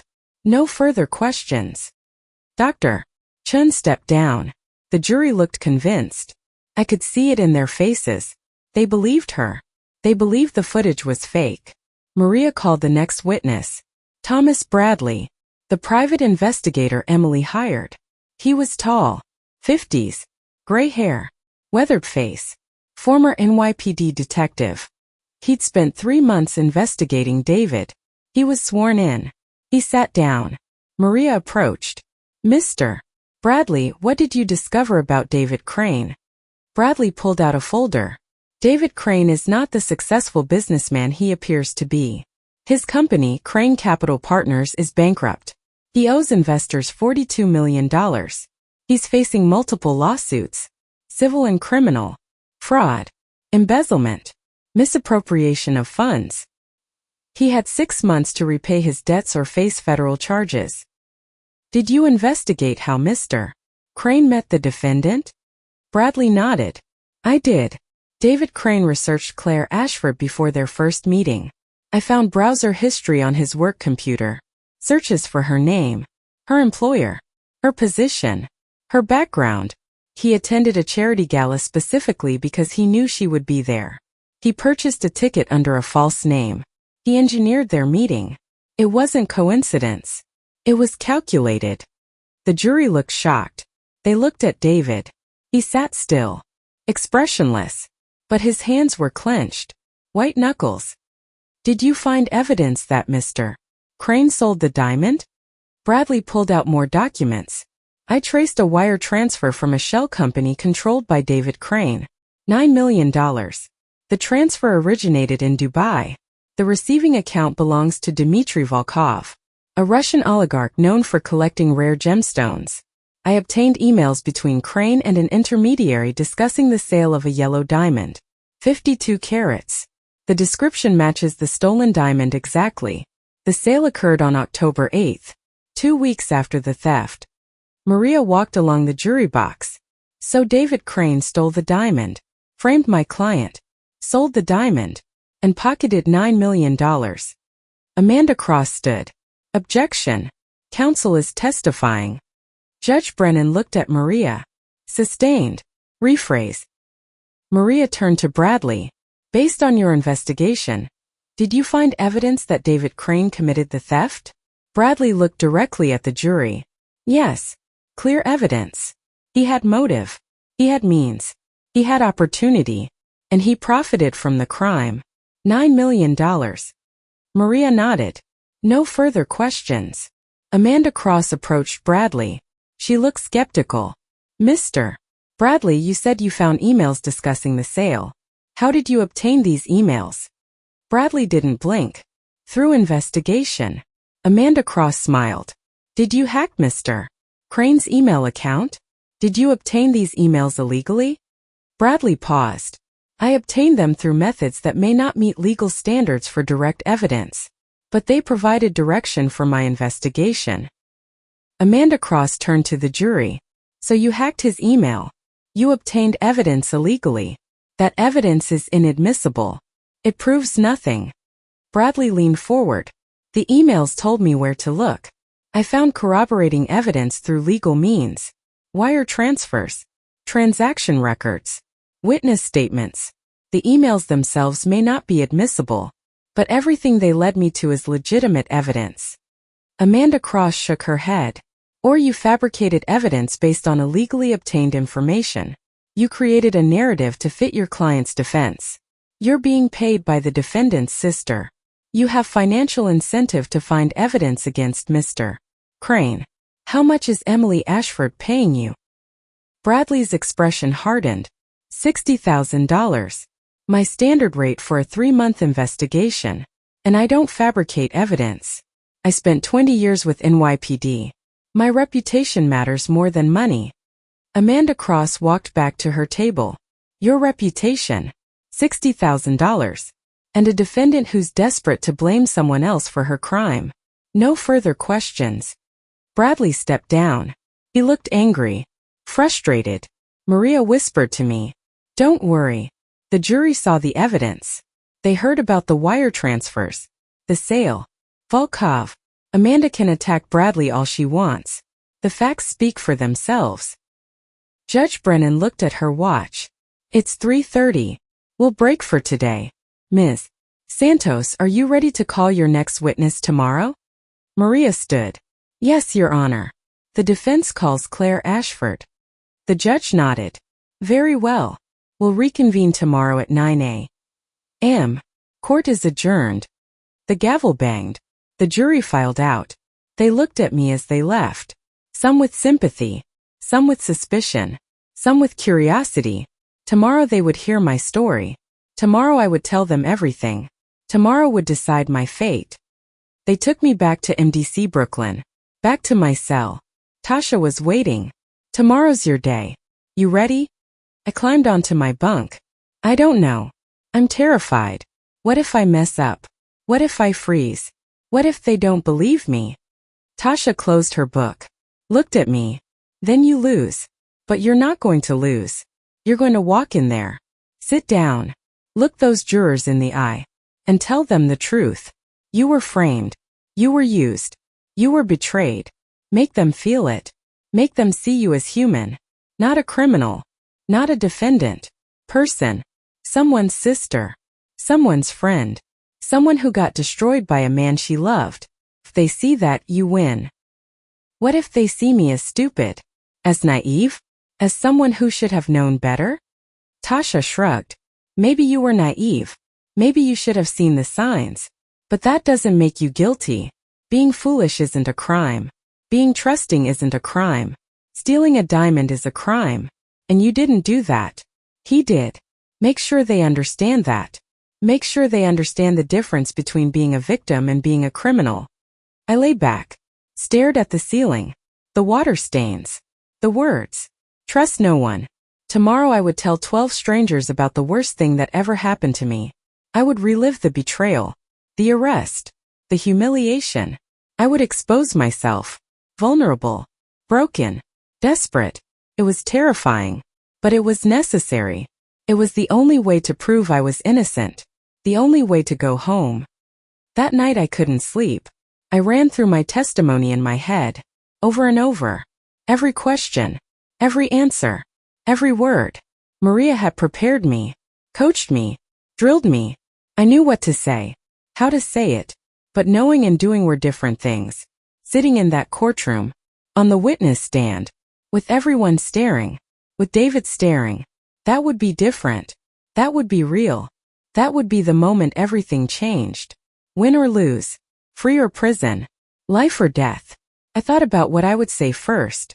How I would introduce myself. Who I was. Who I used to be. Before David. Before the diamond. Before everything fell apart. My name is Claire Ashford. I'm 34 years old. I was a gemologist. I loved my job. I was good at my job.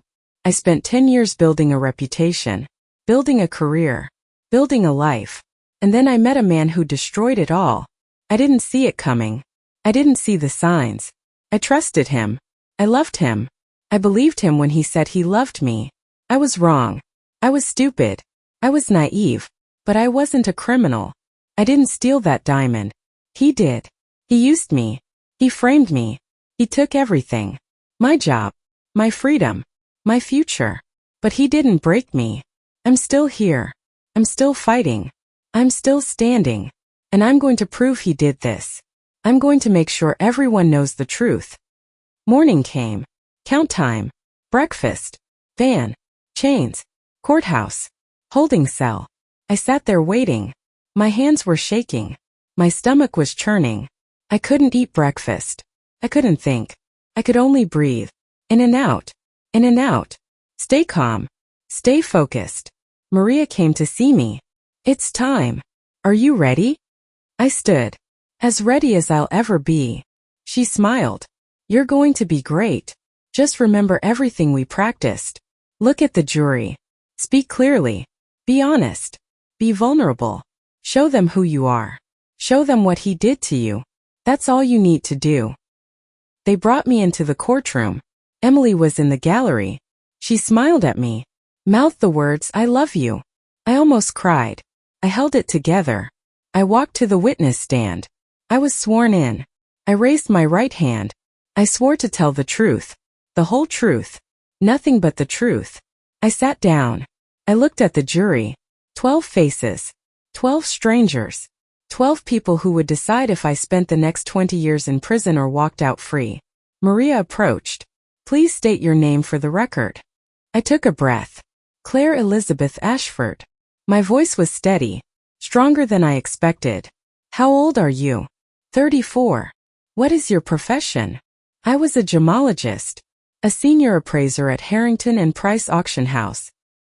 Can you tell the jury about your education? Your training? I nodded.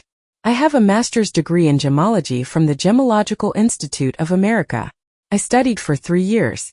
I learned how to identify gemstones, grade diamonds, detect treatments, authenticate jewelry. I graduated with honors. I was hired by Harrington and Price immediately after graduation. I worked there for 10 years. I evaluated millions of dollars in gemstones. I never made a mistake. I never had a complaint. I never had a disciplinary action. I loved my job. I was proud of my work. Maria walked closer. Can you tell the jury how you met David Crane? I looked at David. He sat at the prosecution table, staring at nothing, refusing to meet my eyes. I met him at a charity gala 3 years ago. December. It was for children's cancer research. My company bought a table. I attended with colleagues. David approached me during cocktail hour. He introduced himself. He was charming, funny, handsome. He asked about my work. He seemed genuinely interested. He asked for my number. I gave it to him. We went on our first date 3 days later. Dinner at Daniel. He sent flowers to my office the next day. Roses. 2 dozen. He pursued me. He made me feel special, important, loved. When did he propose? I swallowed. 2 years into our relationship. February 14th. Valentine's Day. He took me to the same restaurant where we had our first date. He got down on one knee in front of everyone. He said I was the love of his life. He said he wanted to spend forever with me. He gave me a ring. 2-carat diamond. Platinum band. Everyone clapped. The staff brought champagne. It was perfect. Or I thought it was perfect. I said yes. I was happy. I thought I knew him. I thought he loved me. I was wrong. Maria picked up a document. Can you tell the jury about September 24th? The day the diamond was stolen? I took a breath. This was the important part. This was what mattered. I examined the diamond that morning. A 52-carat yellow. It was extraordinary. One of the most beautiful stones I'd ever seen. I completed my evaluation. I photographed it. I wrote my assessment. $8 million. Maybe more at auction. I locked it in the vault personally at 11:45 a.m. I checked the system. The lock engaged. Everything was secure. I went to lunch at 12:30. I went to my usual cafe, Madison Avenue. I ordered a sandwich and coffee. I paid at 1:23. I have the receipt. I walked back to the office. I arrived at 1:45. My boss was waiting in my office. He told me the diamond was gone. He said the security footage showed me taking it. I was confused, terrified. I told him I was at lunch. He didn't believe me. He fired me. He called the police. They arrested me. They put me in handcuffs.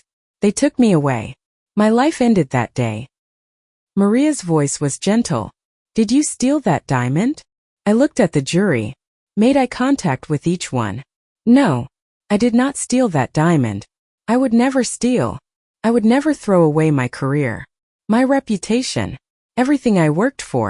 I loved my job. I loved my life. I had no reason to steal. I wasn't in debt. I wasn't desperate. I was happy. Or I thought I was happy. Maria nodded. The prosecution presented evidence of debt, credit cards, a mortgage. Can you explain that? I felt anger rise in my chest. I didn't open those credit cards. I didn't take out that mortgage. Someone opened them in my name. Someone who had access to my personal information, my social security number, my address, my employment records. Someone I trusted. Someone I lived with. David did that. He created fake debt to establish motive, to make me look desperate, to make me look guilty. How do you know David did it? I leaned forward, because no one else had access. I didn't tell anyone my social security number. I didn't give anyone my documents. Only David. We were engaged. We were planning a wedding. We combined finances. He had access to everything. My laptop, my phone, my passwords, my life. He used that access to destroy me. Maria walked back to her table, picked up another document. Can you tell the jury about David's behavior in the months before the theft? I thought back. He started asking questions. About work. About vault procedures. About security systems. About high-value items coming through the auction house. I thought he was interested. Supportive.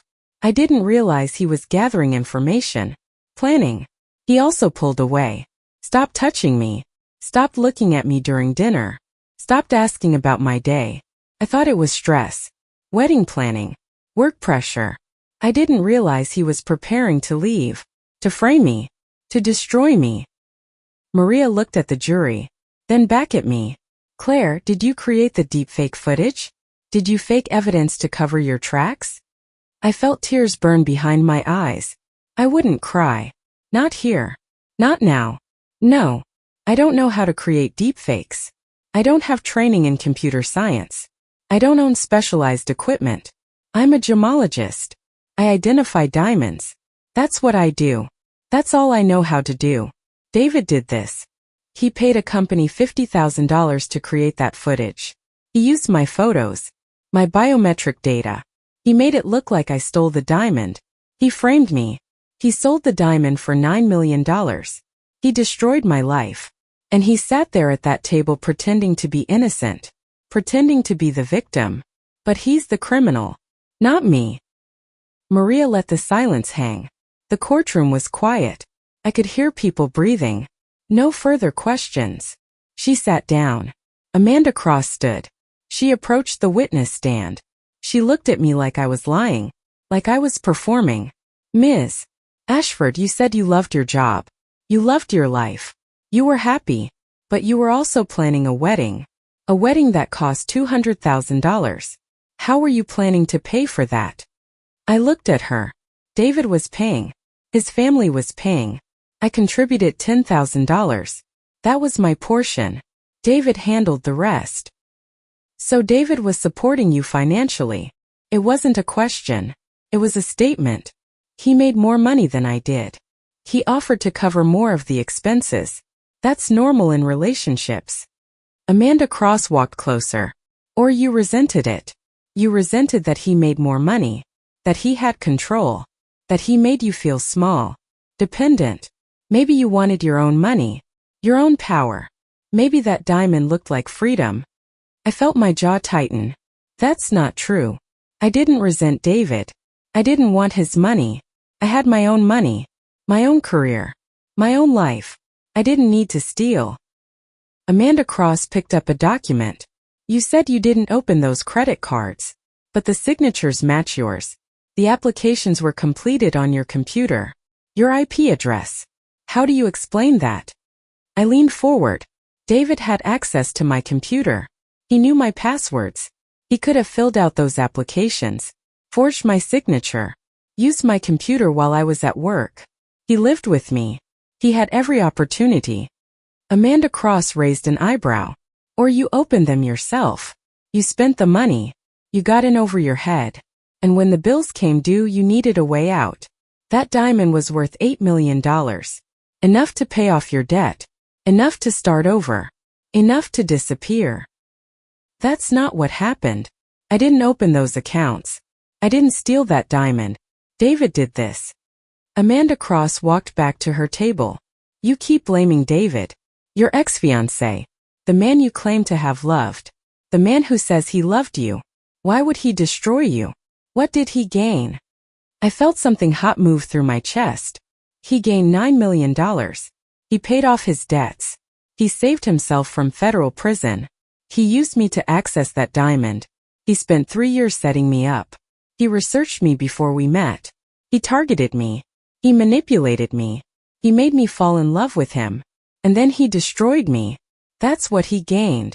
Freedom, money, and the satisfaction of getting away with it. Amanda Cross looked at the jury. Or that's a story you created to explain why you got caught. A story to make yourself the victim instead of the criminal. A story to blame someone else for your choices. Your crime. Your greed. I felt tears finally break through. They ran down my face. I didn't wipe them away. I'm not lying. I'm not making this up. David Crane destroyed my life. He took everything. My job. My reputation. My freedom. For months in prison. For months in a cell. For months of hell. Because of him. Because he needed money and he didn't care who he hurt. I loved him. I trusted him. And he used that against me. He's the criminal. Not me. And I'm going to prove it. I'm going to make sure everyone knows what he did. Amanda Cross stared at me for a long moment. Then she turned to the judge. No further questions. She sat down. Maria stood. Redirect, Your Honor. Judge Brennan nodded. Maria approached. Her voice was soft. Kind. Claire, are you innocent? I looked at her. Then at the jury. Yes. I'm innocent. I didn't steal that diamond. I didn't fake evidence. I didn't commit a crime. I was framed by someone I loved, and I've spent 4 months paying for his crime. I just want my life back. I want the truth to come out. I want justice. Maria nodded. Thank you, Claire. No further questions. I stepped down. My legs were shaking. I walked back to the defense table. I sat next to Maria. She squeezed my hand. You did great. Really great. The jury believed you. I saw it in their faces. I looked at the jury. Some of them were wiping their eyes. Some looked angry. Some looked at David with disgust. Maybe Maria was right. Maybe I'd reached them. Maybe they believed me. Judge Brennan looked at both attorneys. Are both sides ready for closing arguments? Amanda Cross stood. The prosecution is ready, Your Honor. Maria stood. The defense is ready. Judge Brennan checked her watch. We'll hear closing arguments now. Then the jury will deliberate. Ms. Cross, you may proceed. Amanda Cross walked to the jury box. She stood there for a moment, silent, looking at each juror, building tension. Ladies and gentlemen, this case is about choices. The defendant made choices. Bad choices. Choices that led her here. She chose to spend beyond her means. She chose to accumulate debt. She chose to see an opportunity and take it. She chose to steal an $8 million diamond. And when she got caught, she chose to blame someone else. Her ex-fiancé. A man who loved her. A man who trusted her. A man whose only crime was loving the wrong person. Amanda walked along the jury box. The defense wants you to believe a complicated story. A story about deepfakes and conspiracies and elaborate frame-ups. They want you to believe that David Crane spent 3 years with the defendant just to steal one diamond. That he paid $50,000 to a Ukrainian company to create fake footage. That he sold the diamond to a Russian oligarch.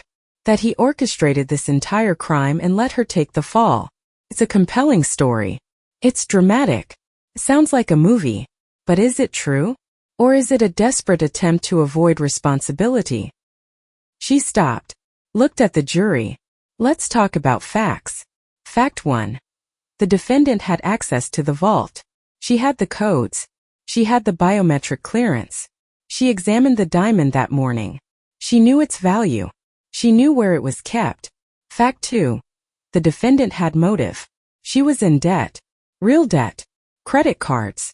A mortgage. The signatures match hers. The applications came from her computer. Her IP address. She can blame David all she wants. But those accounts exist. That debt exists. Fact 3. The security footage shows her entering the vault at 1:15 p.m. Yes, the defense hired an expert who says the footage is fake. But they can't prove who created it. They can't prove David did it. For all we know, the defendant created it herself. To cover her tracks. To create an alibi.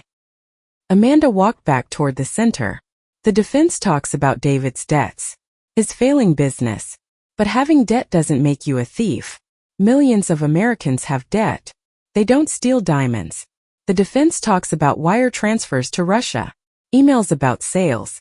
But where's the proof? Where's the diamond? Where's the confession? All they have is speculation. Theories. Stories. That's not evidence. That's fiction. She turned back to the jury. The defendant sat on that stand and cried. She told you she was betrayed. Used. Framed. And maybe part of you wants to believe her.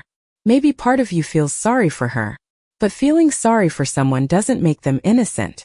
Tears don't erase facts. Amanda's voice got harder. Sharper. Claire Ashford is a smart woman. Educated. Careful. Meticulous. She spent 10 years building a reputation in her industry. She knew exactly how to access that vault without raising suspicion. She knew exactly when to take the diamond. She knew exactly how to make it look like she was somewhere else. She bought lunch. She got a receipt. She created an alibi. But she made one mistake. She didn't count on the security cameras. She didn't count on technology catching her in the act. And when she got caught, she created this elaborate story to save herself. Amanda walked back to her table. Picked up a folder. The defense wants you to believe David Crane is a criminal mastermind. That he executed a perfect crime. But if he's so smart, why did he stay in the country? Why didn't he run? Why did he testify? Why would he risk exposure if he committed this crime? The answer is simple. He didn't commit it. She did. And she's counting on you to believe her story. To give her reasonable doubt.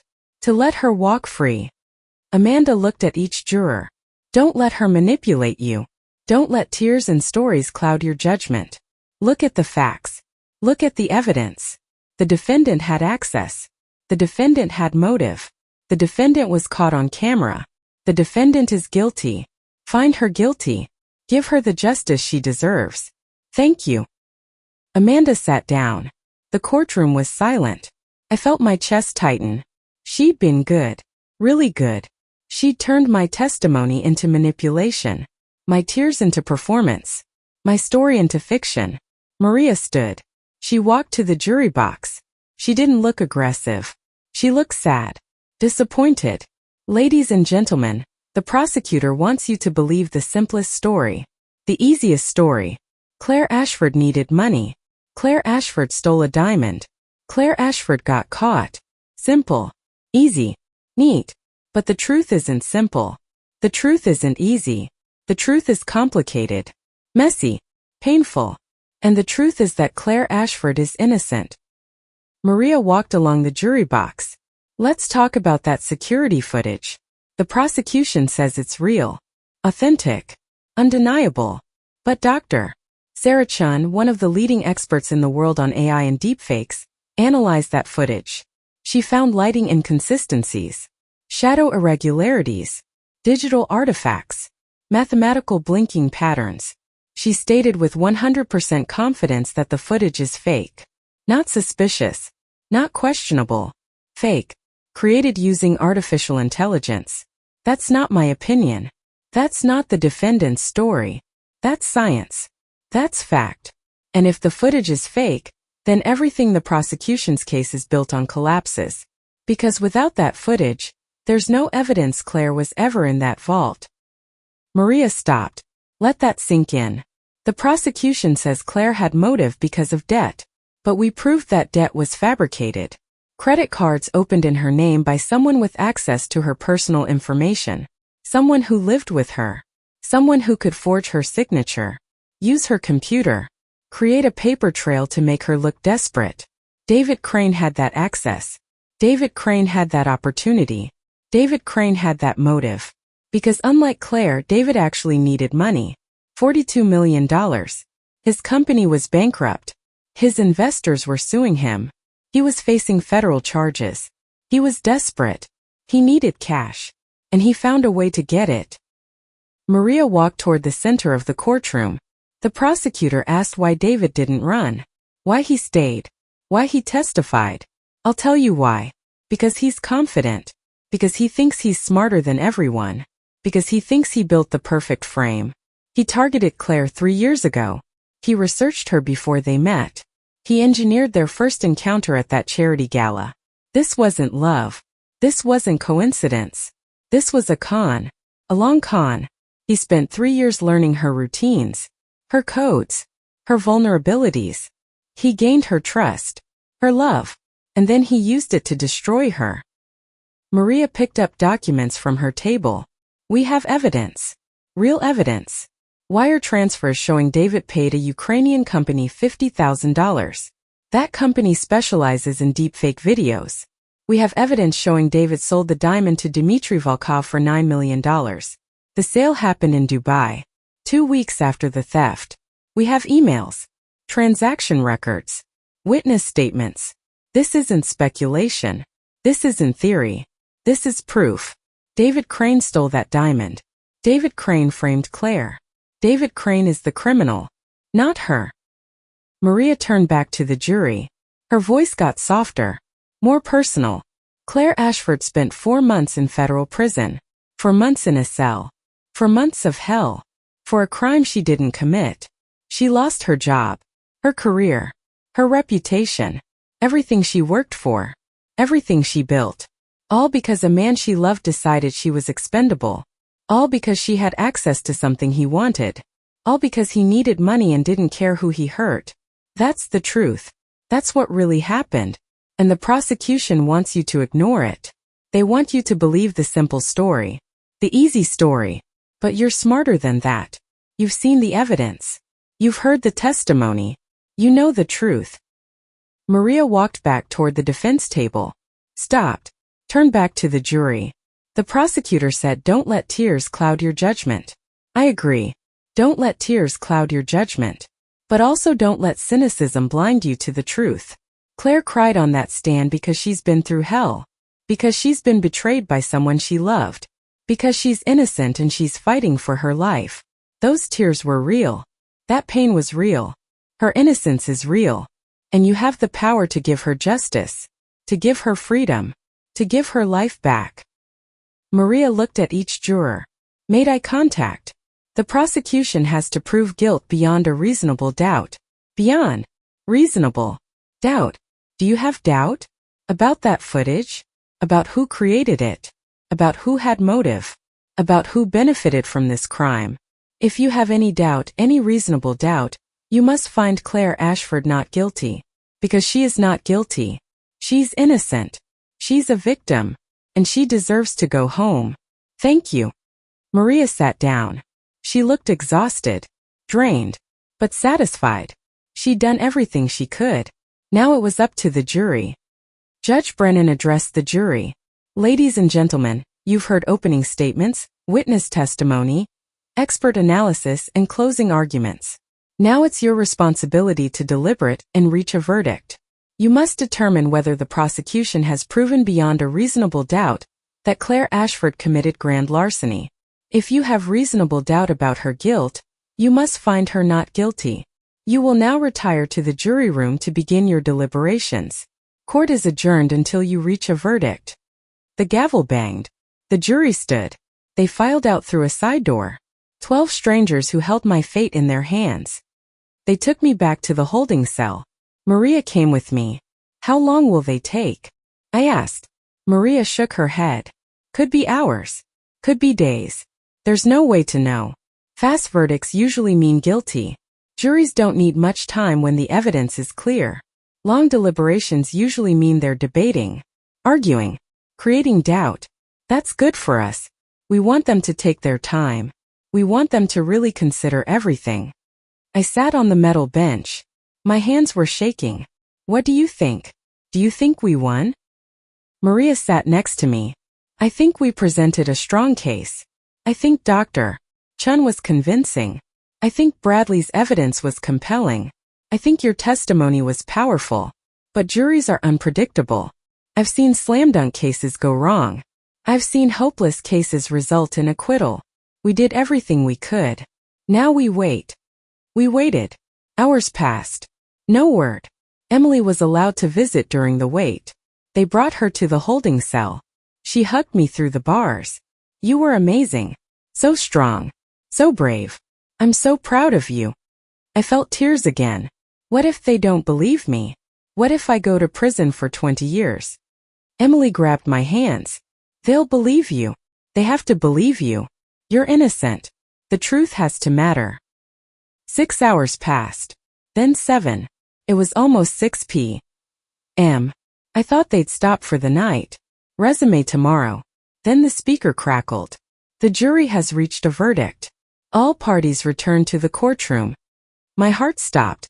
Maria looked at me. This is it. Are you ready? I wasn't ready. I would never be ready. But I stood. I walked back to the courtroom. My legs were shaking.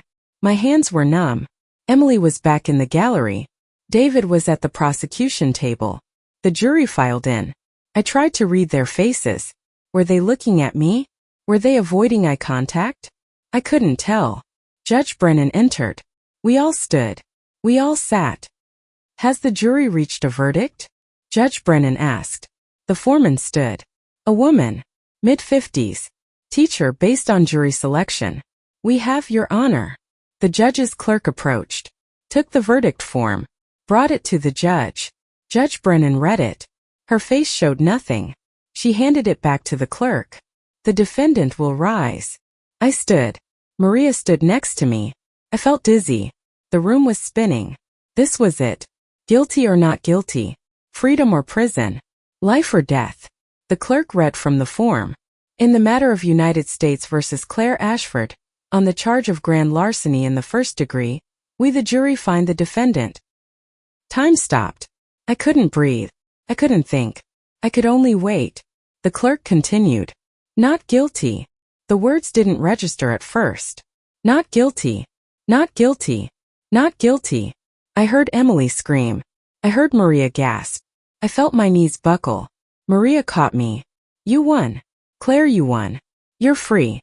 I started crying. Really crying. Not sad tears. Relief tears. Joy tears. Freedom tears. For months. For months in hell. For months of gray walls and metal bunks and counting in fear. And it was over. I was free. I was innocent. The jury believed me. Judge Brennan banged her gavel. Order. Order in the court. The courtroom quieted. She looked at me. Ms. Ashford, the jury has found you not guilty. You are free to go. All charges are dismissed. Your bail conditions are lifted. You are released from custody immediately. She turned to the prosecutor. Ms. Cross, I strongly suggest your office investigate David Crane based on the evidence presented in this trial. If the defendant was framed, as the jury apparently believes, then the real criminal is still at large. Amanda Cross stood. She looked furious, humiliated. "We'll review the case, Your Honor." Judge Brennan banged her gavel again. "This court is adjourned." Everyone stood. The jury filed out. Some of them smiled at me. The teacher, the accountant, the nurse. They believed me. They saved me. Emily ran to me, hugged me. We both cried. Maria hugged us both. "You're free, Claire. You're really free." I looked across the courtroom. David was standing. He was staring at me. Finally he looked at me. His face was pale, shocked, scared. He knew what was coming. He knew this wasn't over. I smiled at him. Not a friendly smile. Not a forgiving smile. Promise. I would destroy him. I would take everything. I would make him pay. They processed my release. Took 2 hours. Paperwork. Forms. Signatures. They returned my belongings. My watch. My necklace. My engagement ring. I looked at the ring. 2 carats. Platinum band. A symbol of lies. I dropped it in the trash. I walked out of the courthouse at 8:30 p.m. January 6. 4 months and 12 days after I was arrested. Emily was waiting. She hugged me again. "Let's go home." Home. I didn't have a home. David had taken the apartment. Changed the locks. I had nothing. "I don't have a home." Emily smiled. "Yes, you do. You're coming to Boston. You're staying with me. As long as you need. We're going to rebuild your life. Together." We took a cab to Emily's car. She'd driven down from Boston that morning. We got in. Started driving north. I stared out the window. At the city. At the lights. At the people. At freedom. Real freedom. Not prison freedom. Not supervised freedom. Real freedom. I could go anywhere. Do anything. Be anyone. For the first time in 4 months I had choices. Options. A future. Emily broke the silence. "What are you going to do now?" I thought about David. About the diamond. About $9 million sitting in an offshore account. About justice. About revenge. I'm going to get my life back. My career. My reputation. And then I'm going to destroy David Crane. Emily glanced at me. "How?" I smiled. It wasn't a nice smile. It was cold. Calculated. He sold the diamond to Dmitry Volkov, a Russian oligarch. $9 million. That diamond is worth $8 million. Maybe 10 at auction. David paid about $8 million to Volkov. He made $1 million profit. But here's the thing. Volkov doesn't know the diamond was stolen. He thinks it's a legitimate private sale. If someone told him the truth, if someone showed him proof, if someone made him understand he bought stolen property, what do you think would happen? Emily's eyes widened. Volkov would want his money back. I nodded. Volkov would want his money back. And men like Volkov don't ask nicely. They don't go through legal channels. They handle things themselves. David stole from me. He framed me. He destroyed my life. Now I'm going to make sure he pays. Not through the justice system. Through something much worse. Fear. Paranoia. The knowledge that a very dangerous man wants his $9 million back. And David doesn't have $9 million. He spent it. He paid his debts. He bought his freedom. He has nothing left. Volkov will destroy him. Financially. Personally. Maybe physically. And I won't have to do anything except tell Volkov the truth. Emily was quiet for a long moment. That's dangerous, Claire. Volkov is dangerous. You'd be putting yourself at risk. I stared out the window. At the darkness. At the highway stretching north. I spent 4 months in prison for a crime I didn't commit. I lost everything. My job. My reputation. My freedom. My life. Danger doesn't scare me anymore. David does. David got away with this. The prosecutor said she'd investigate, but we both know nothing will happen. David's smart. He covered his tracks. He'll walk away clean. Unless I do something. Unless I make sure he pays. I need this, Emily. I need to know he suffers. I need to know he looks over his shoulder for the rest of his life. I need to know I won. Really won. Emily reached over, squeezed my hand. Okay, I'll help you. Whatever you need. We'll make him pay. We drove through the night. Toward Boston. Toward my sister's apartment. Toward my new life. My temporary life. Because I wasn't done. I wasn't healed. I wasn't whole. Not yet. Not until David Crane paid for what he did. Not until he understood what it felt like to lose everything. Not until he was as broken as he tried to make me. I closed my eyes. I thought about the plan forming in my mind. About how to contact Volkov. About how to present the evidence. About how to make David's life hell. It was risky. Dangerous.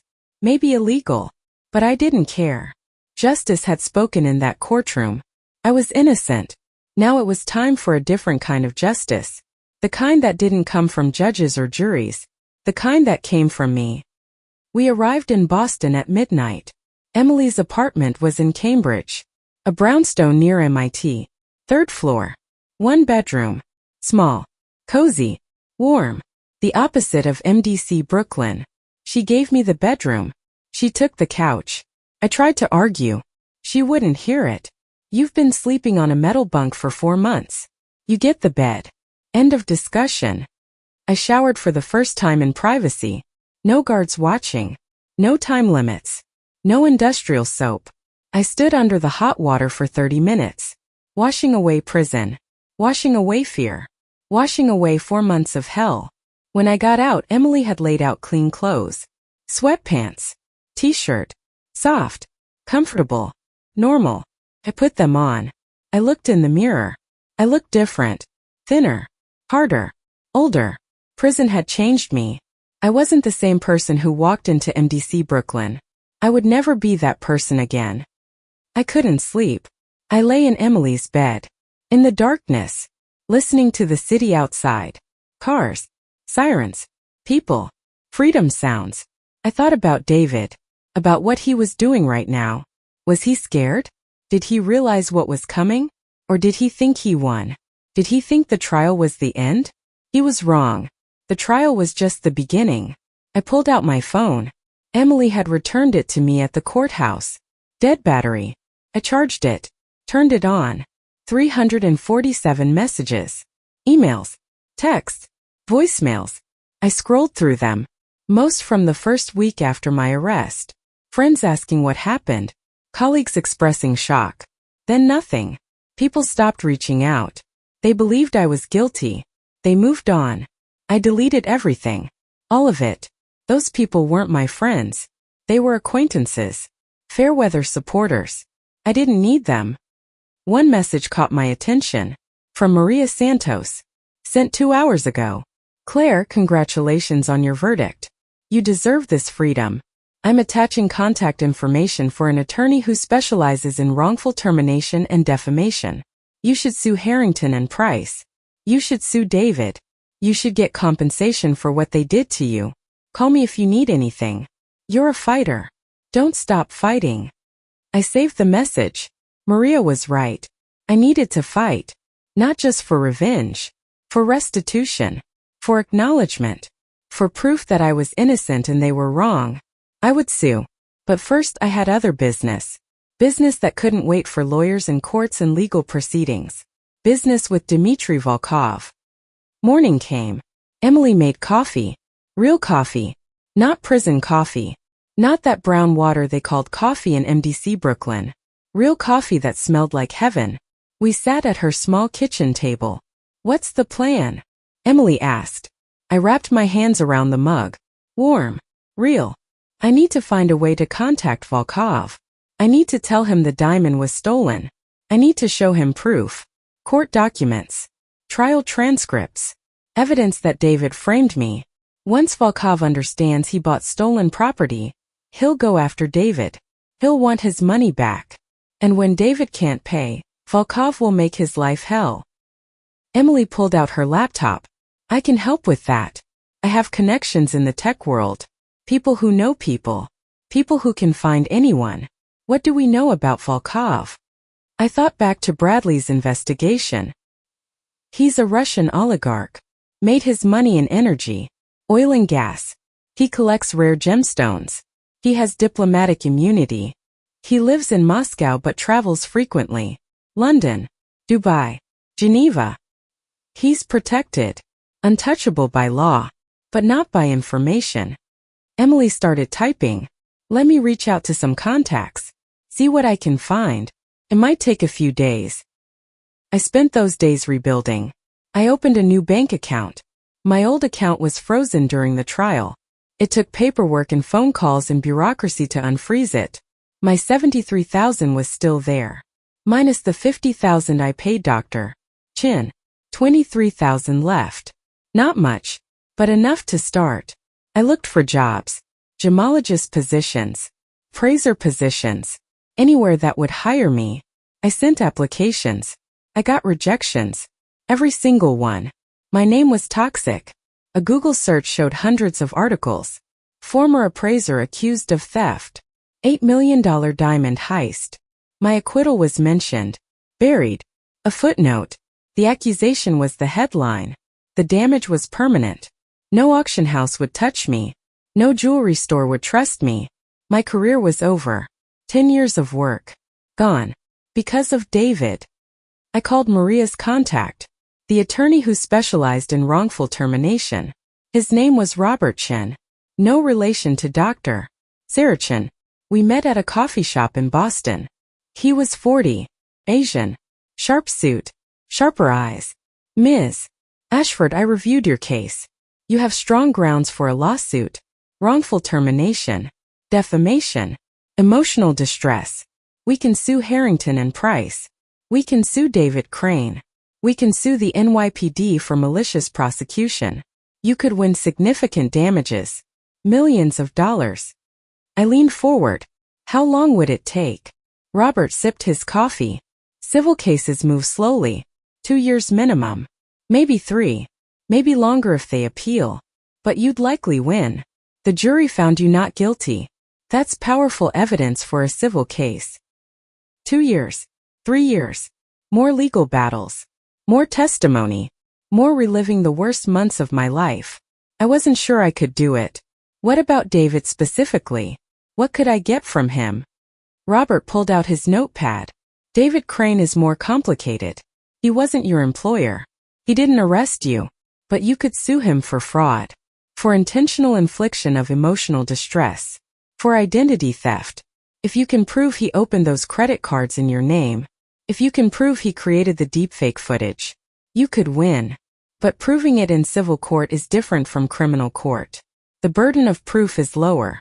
Preponderance of evidence instead of beyond reasonable doubt. But you still need evidence. Witnesses. Documentation. I thought about the investigator's report. The wire transfers. The emails. I have evidence. Bradley's investigation. Dr. Chen's analysis. Trial transcripts. Is that enough? Robert made notes. It's a start. I need to review everything. Build a case. But yes, you have a foundation. The question is whether David has assets. If he spent the $9 million paying his debts, he might be judgment-proof. You could win the lawsuit but collect nothing. That's a real possibility. I nodded. I understand. Let me think about it. I'll call you. We shook hands. I left. I wasn't sure about the lawsuit. Felt too slow. Too uncertain. Too civilized. David didn't deserve civilized. He deserved immediate consequences. He deserved fear. He deserved Volkov. Emily called me that night. I found someone. A contact who knows Volkov's organization. He can get a message to him. But it's going to cost money.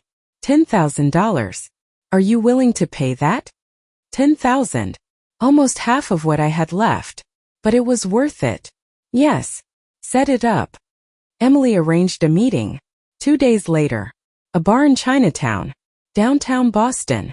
Sketchy. Dark. The kind of place where people did business they didn't want recorded. I met Emily there at 9 p.m. A man was waiting at a back table. Russian. Mid-30s. Expensive watch. Cheap leather jacket. Contradiction. He introduced himself as Victor. No last name. Just Victor. You have information for Mr. Volkov? Victor's accent was thick. Moscow. Definitely Moscow. Yes. I have proof that a diamond he purchased in October was stolen. The seller, David Crane, stole it from my employer. He framed me for the theft. I was arrested. I just won my trial. I was found not guilty. The diamond belongs to Harrington and Price Auction House. It's stolen property. Volkov bought it illegally. If authorities trace it, he could face legal trouble. Even with diplomatic immunity, the scandal would be damaging. Victor listened. No expression. Why do you care? Why not go to authorities yourself? I leaned forward.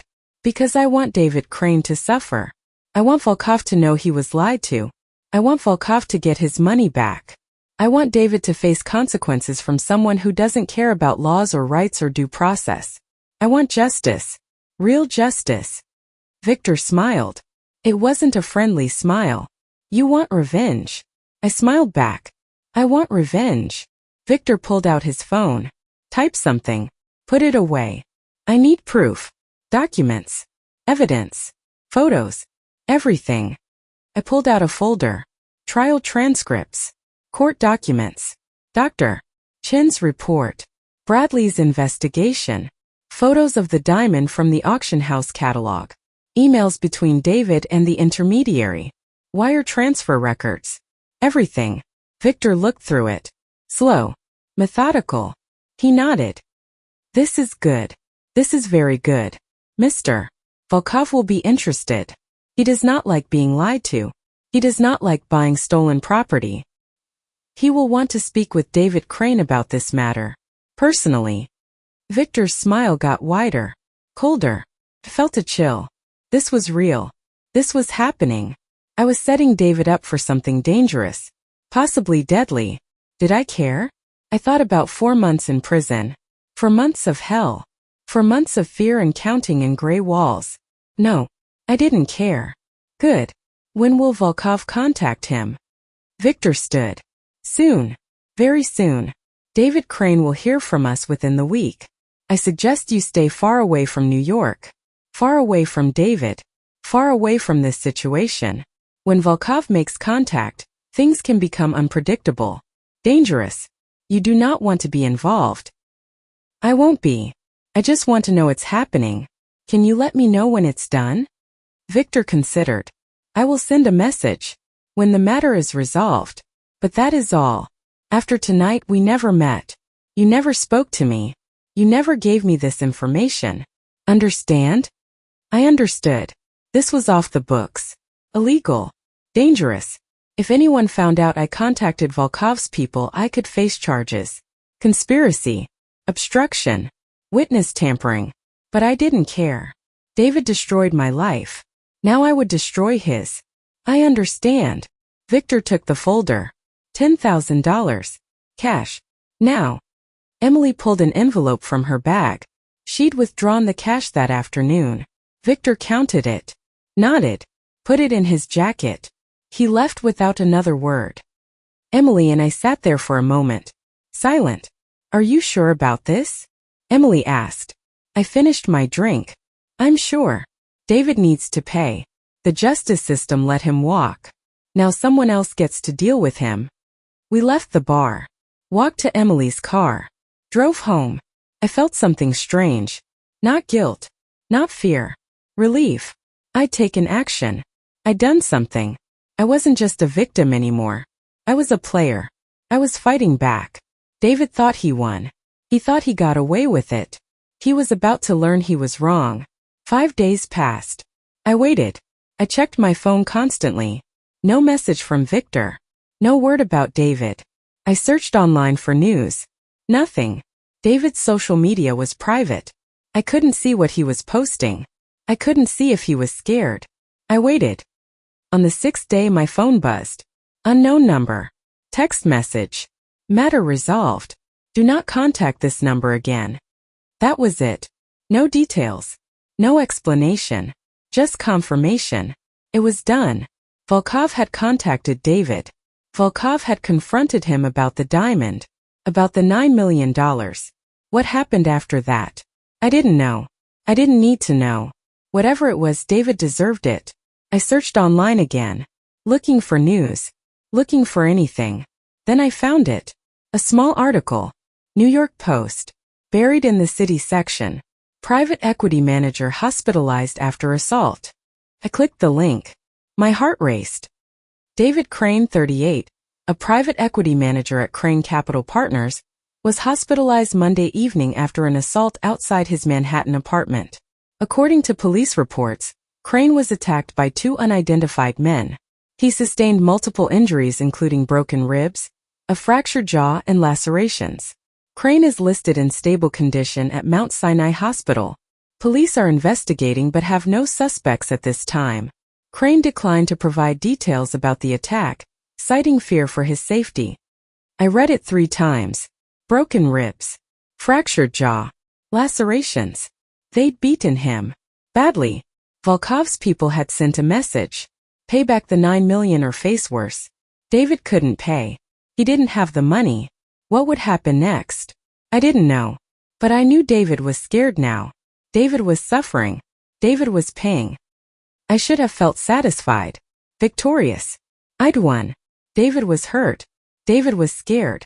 David was facing consequences. But I didn't feel satisfied. I felt empty. Cold. Like I'd crossed a line I couldn't uncross.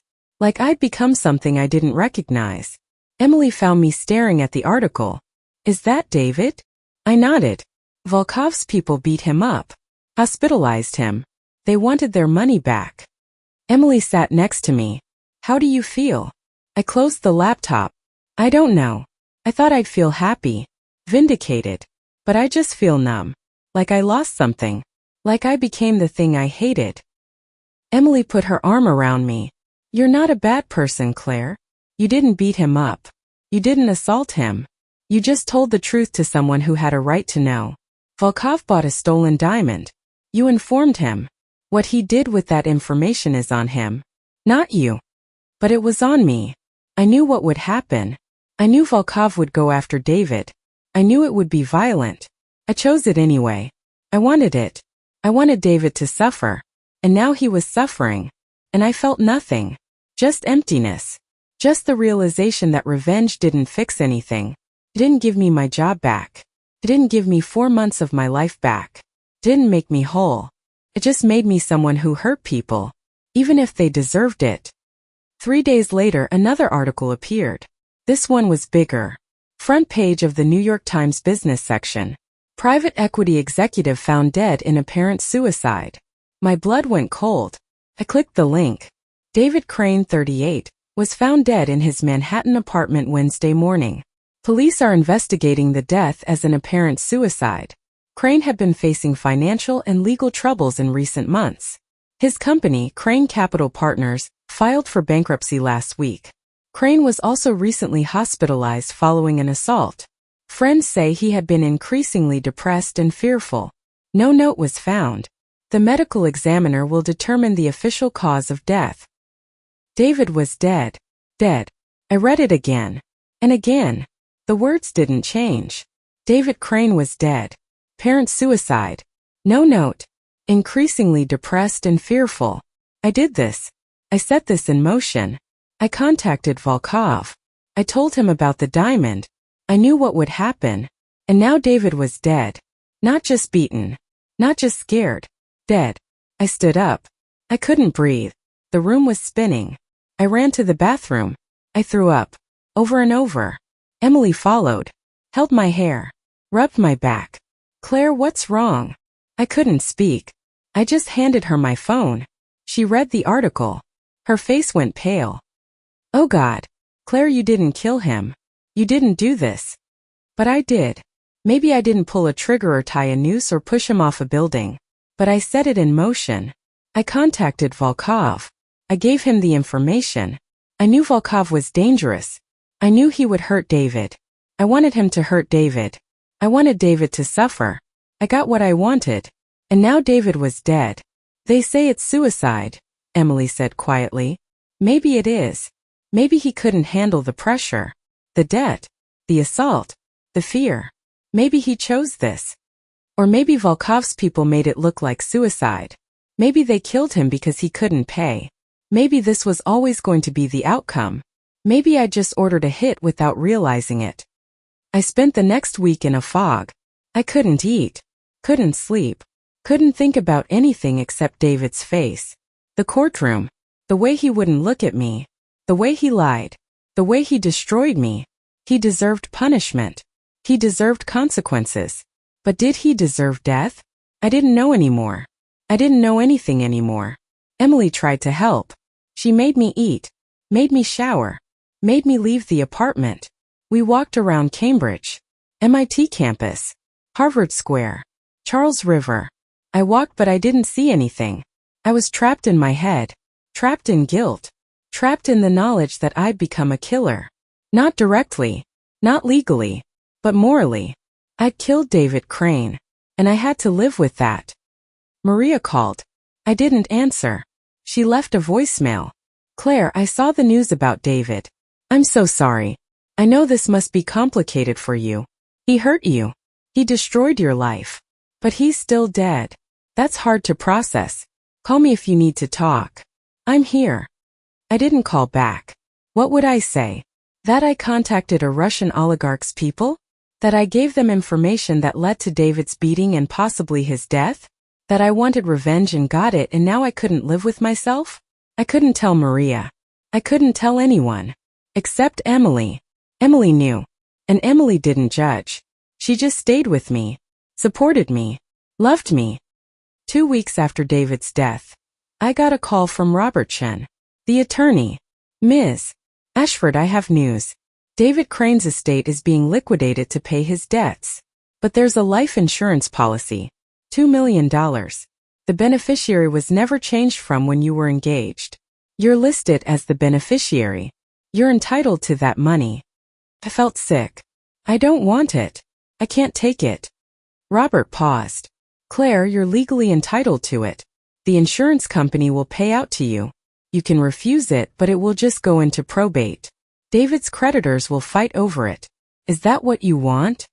I didn't know what I wanted. Let me think about it. I hung up. $2 million. Blood money. Money from a dead man I'd helped kill. Could I take it? Could I use it? Emily thought I should. Claire, you lost your career because of David. You spent 4 months in prison. You have $23,000 to your name. You need to rebuild. $2 million could do that. It could give you a fresh start. A new life. You didn't kill David. His choices killed him. He stole. He lied. He framed you. He faced consequences. Yes, you told Volkov. But David made the choice to steal from a dangerous man. That's on him. Was it? Or was it on me? I didn't know. But I knew I needed the money. I knew I couldn't survive on $23,000. I knew I needed to rebuild. So I called Robert back. I'll take the money. Process the claim. The insurance company investigated. They always investigate deaths that occur within a year of a policy. They looked for fraud, for foul play, for reasons to deny the claim. But the medical examiner ruled David's death a suicide. Hanging. No evidence of foul play. No evidence of coercion. The insurance policy covered suicide after the 2-year contestability period. David had the policy for 5 years. The claim was approved. $2 million deposited into my account. I stared at the balance. $2,023,000. More money than I'd ever had. Money I'd earned by destroying the man who destroyed me. Money I would use to build a new life. A life David couldn't touch. Couldn't ruin. Couldn't take away. Because David was gone. And I was still here. Damaged. Changed. Broken in ways I couldn't fix. But alive. Free. And rich. I didn't know if that made me a winner or a monster. Maybe both. Maybe neither. Maybe I was just someone who survived. Someone who fought back. Someone who did what she had to do to get justice when the system failed her. Or maybe I was just a woman who loved the wrong man and paid for it and made him pay too. Either way, David Crane was dead. And I had to live with that. For the rest of my life. Every day. Every night. Every time I closed my eyes and saw his face. I would live with it. Because I had no choice. Because revenge wasn't justice. Revenge was just pain inflicting pain. And now we were both destroyed. Him by death. Me by guilt. And the diamond that started it all was sitting in a vault in Moscow, owned by a Russian oligarch who would never know its true cost. 2 lives. 2 futures. 2 souls. That was the price of 52 carats of yellow fire. And I would pay it forever.